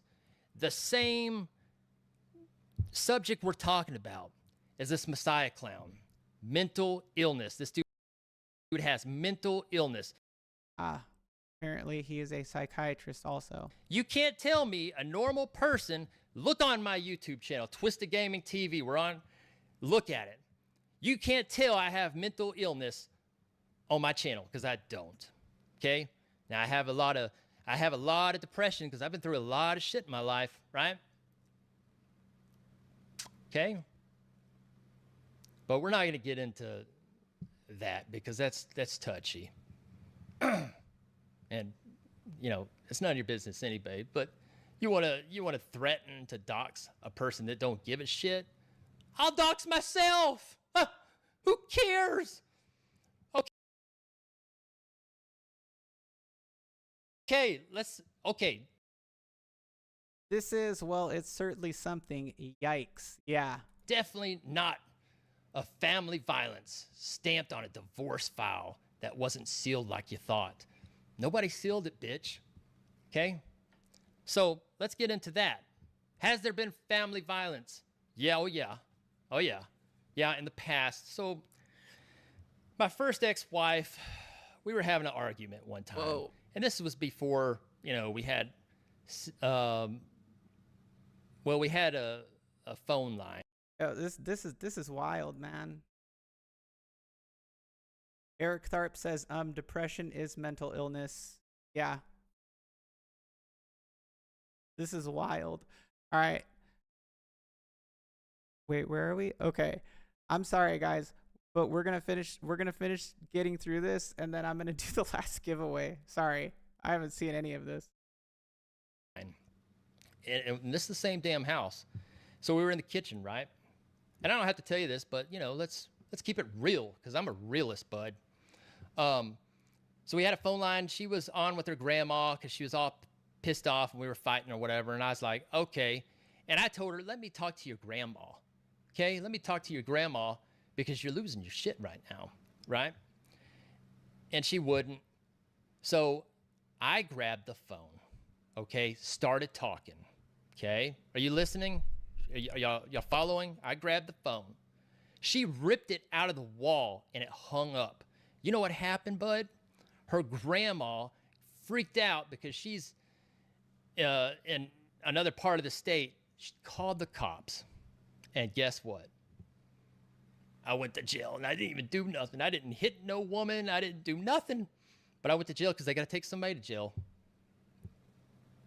Okay, that's one. Now, the next family violence, well, there wasn't family violence with the second wife with the 2 kids that passed, okay? There wasn't violence on that. There was other stuff that I'm not going to get into because that's pretty. Oh, I'm not trying to shut him down. I want to hear what he's saying. I want to see what he's saying. I want to see what's true about what he's saying. I mean, I didn't even know he was going to talk about me. I had no idea. Which is crazy. I did not expect to hear my name in here. But I mean, he's threatening nonetheless.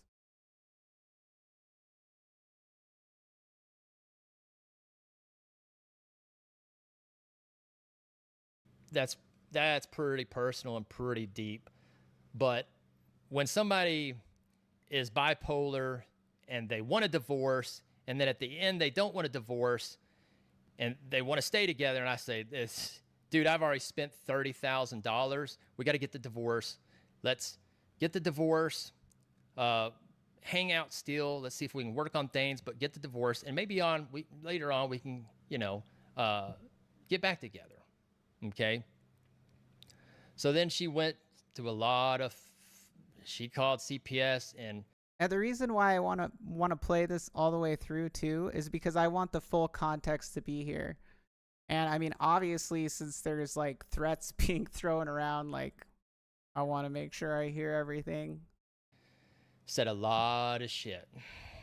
I mean, we're not going to get into the files of that, but yeah, CPS dismissed it. The cops knew she was lying. End of story. You don't need to know anymore. It was pretty bad shit.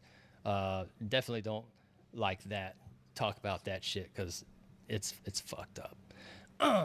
Anyways, see, I feel for him there because of that whole situation, and Messiah will tell you like that I have always been empathetic towards that because that would screw anybody up. But I mean, like, I don't think that like any of what's going on here is like merited as far as like the threats and talking about having people's information and all this other stuff. Like, I don't have any of his information. I had his address to send him the package I sent him, which I don't even have his address anymore. So it's crazy to me that he's threatening me. It's crazy to me because all I did was advocate for him in the past. And then threatening Messiah or having his friends go and dox him, like it's complete hypocrisy. It's complete hypocrisy. And I mean, in my opinion, based on everything I'm seeing here, it seems like he's like very pissed off. I got dismissed and she got pissed off. The divorce was over and completed. And I mean, I've actually heard him talk about this before, like a long time ago, which is how I knew about it anyways. And I think I spent a New Year's Eve stream with him one time, and we had talked about it afterwards or something. But yeah. Spent about 50 G's on it out of my part. Because you got to understand, the divorce was only supposed to cost $5,000. All right. So don't ever assume coming out of this clown's mouth that he's being real with you, because he's not. I'm doxing myself and telling you personal shit that none of you even know about me at all. Okay? Because he's threatening crap. He's saying I toss lies around, but the truth is you're the one buried in court cases and debt. Wow. That's pretty hilarious. Pretty hilarious. So we went over the child support. That's been completely paid off 3 or 4 months ago. Done. I mean, that doesn't even have his name on it. And I have no child support. But I don't, so like essentially are these stories supposed to cover for what he's doing? That was only on one kid. Okay? My oldest kid lives with me. Okay? Because we all know who the other person is who that would be referring to.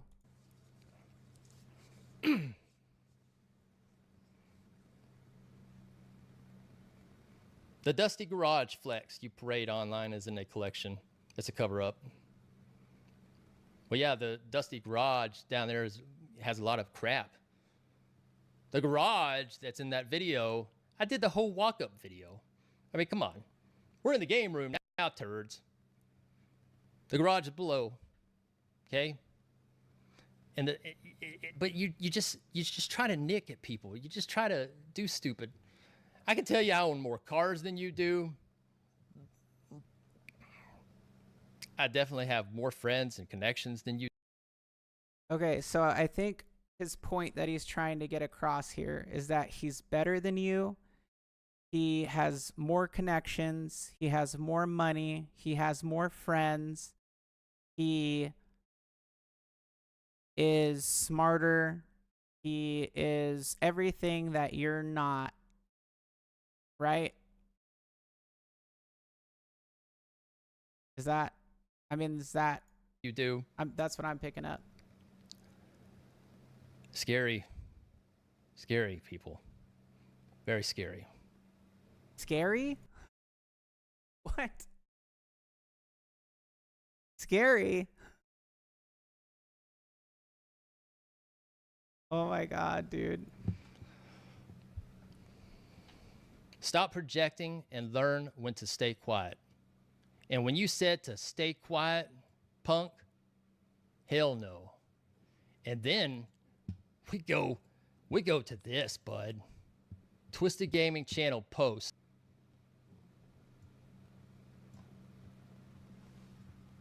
Don't ever tell me to stay quiet.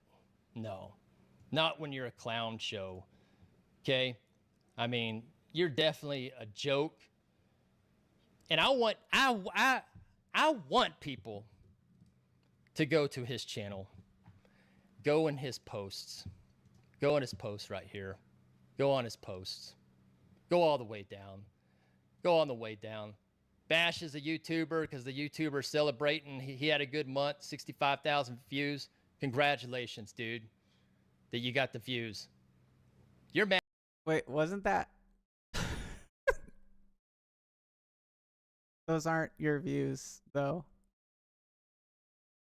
Mad because this guy got views and you don't get shit. You don't get shit. But go down his stupid post. Just do it, please.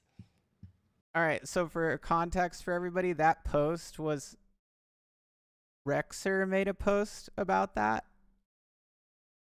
From my understanding, looking at it. Yeah, So he was the one talking about his subscribers. And don't worry about if you want to watch some of these dumbass videos, do it. Don't worry about you giving him a view either, because that channel is going nowhere. It's going nowhere. But this is the kicker. Listen up here. The description of his channel. As a news channel, we focus on delivering newsworthy information to the public. Our reporting strictly adheres to public information, which of course will steal your info. So if you don't want him to, oh wow. Wow. Ensuring that the content we share is accurate. This whole freaking roast. I'm accurate, bud. Oh. You're not. Oh. You're not accurate. Okay, you're not accurate. He's better. He has more cars, more money, more friends, more contacts, more threats, and he's better. You're not accurate. Mm-mm. You're not accurate. I don't know why it does that stupid shit. Oh well. We'll just, I don't know why it's acting up, so we'll just, we'll just keep it. I don't know why it's doing that. Me either. Never hit 300 subs. It goes down 2 subs, loses another one, goes up, goes down. Oh, crashed out. Well, shit. That was something. Yeah, dude. Wow. Wow. That's cool. All right. So I'm just over here. You guys ready for this last giveaway? Holy shit, man. You need to take it real easy on those threats, dude. That's some that is concerning. That is, I mean, like, chat. It just crashed out. Chat. How many of you think, and I don't want you to like say it because you think I'm gonna be excited about it. Like, how many of you think that there was like some actual real threats being made there? Like, I'm curious. I'm real curious to hear you guys' opinion. Wow.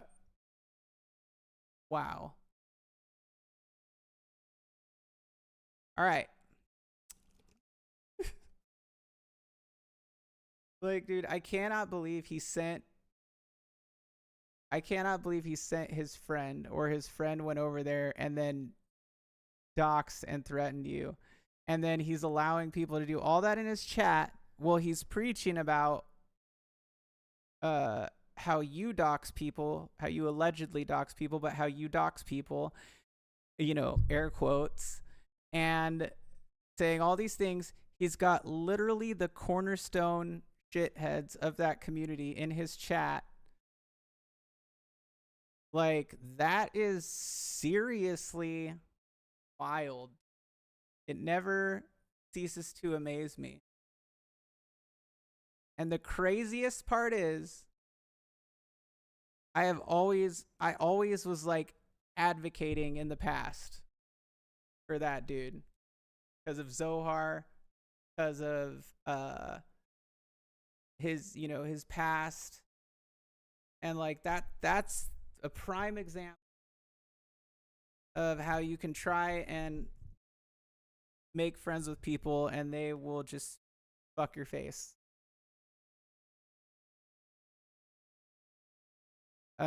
So yeah. And Messiah, is his channel brash? Is it extreme sometimes? Yeah. But the thing is, there's a lot of extremists on YouTube, who have propaganda channels. Like, all right, so the hypocrisy here is that these guys who have these channels don't want to get called out for their bullshit when they stab people in the back or when they lie about things that aren't true, like Arcade One Up lawsuits.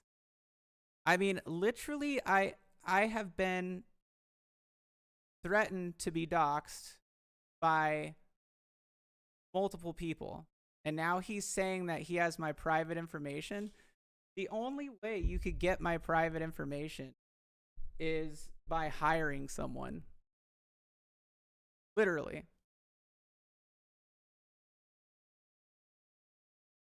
Which is crazy, dude.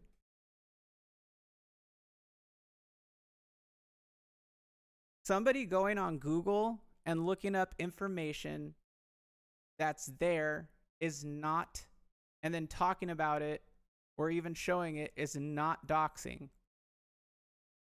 Because you can critique it, you can criticize it.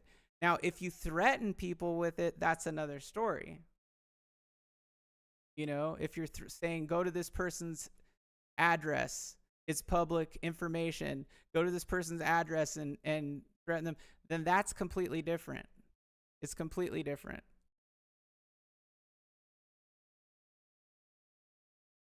But which that's crazy. Crazy. All right. Okay, everybody. Sorry. It is it's definitely gone way longer than expected, but I think I get that was definitely important to watch that whole video in context considering everything that was in there. Yeah. Okay, let me set up the giveaway or the next giveaway, I should say. And we will get on it. Let's see. All right, so back over here, and we are going to choose our stream. Okay, we're going to hashtag Croft. Okay, this giveaway is for everyone, and we are doing the Evercade Tomb Raider Trilogy giveaway. I am going to drop the link once again in the chat for you guys. And let me see. Here it is. All right, just in case you guys aren't in there, here is the link to the chat. This is for everybody. Okay, this is for everybody. We're doing a giveaway here. For the Evercade Tomb Raider Trilogy sealed. Okay. So there's a link. Go ahead, open that tab, and then put hashtag Croft. And I will give you guys the next 5 minutes. 5 minutes. Dude, my mind is blown right now. Like, the fact that he had the audacity to, like, make threats at me is just something, dude. Like, wow. It's just YouTube, though. It's just YouTube. Nobody cares about anything. All right, there we go. We're getting our entries up in there. I got 5 entries so far.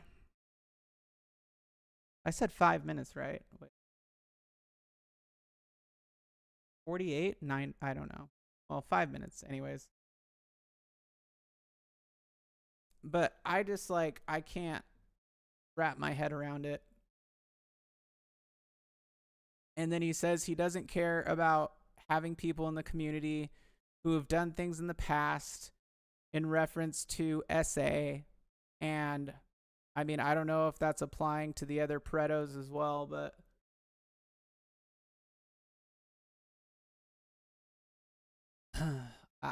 yeah, that's crazy, man. Crazy. It seems like wildly unhinged to say those types of things.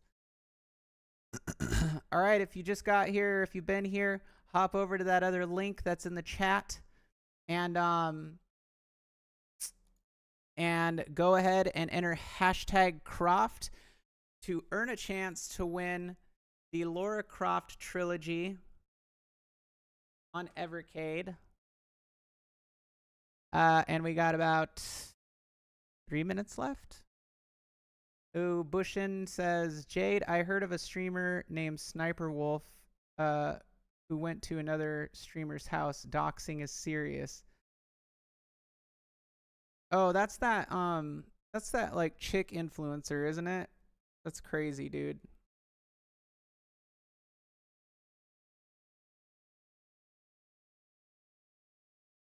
Crazy.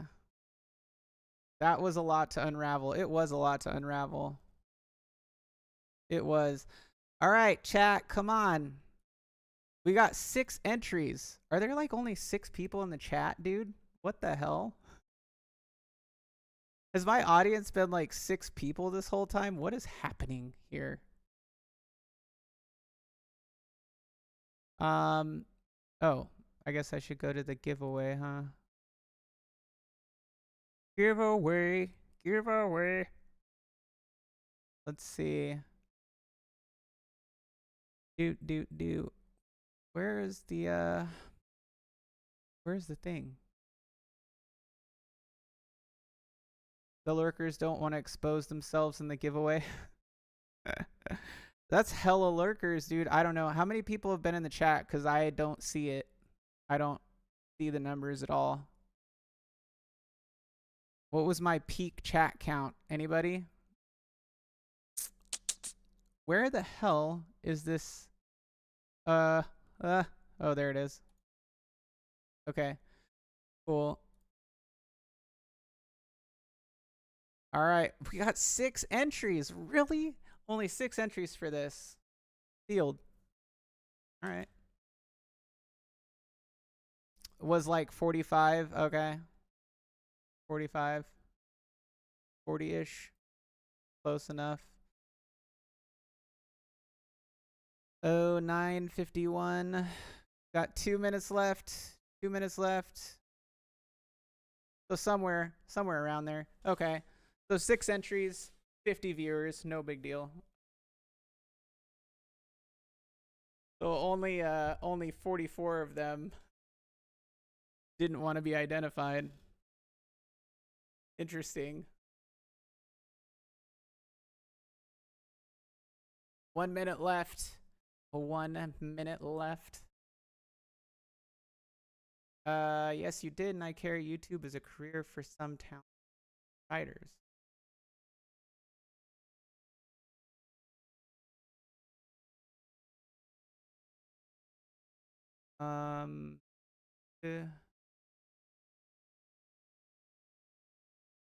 Oh man, that's crazy, dude.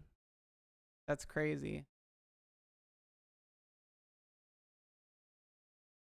The underhanded like jabs, it's funny to watch the whole thing turn in on itself.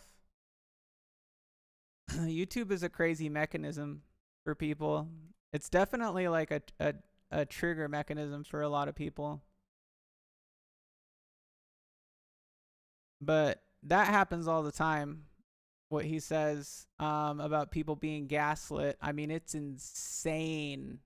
It is insane how people get gaslit. All right. I guess that we only have 6 entries. So I'm going to go ahead and give you guys 10 more seconds. 10, 9, 8, 7, 6, 5, 4, 3, 2, 1. Boop. Doop, doop, doop, doop, doop, doop. Arcade Jam Gaming is the winner. Congrats. Arcade Jam Gaming.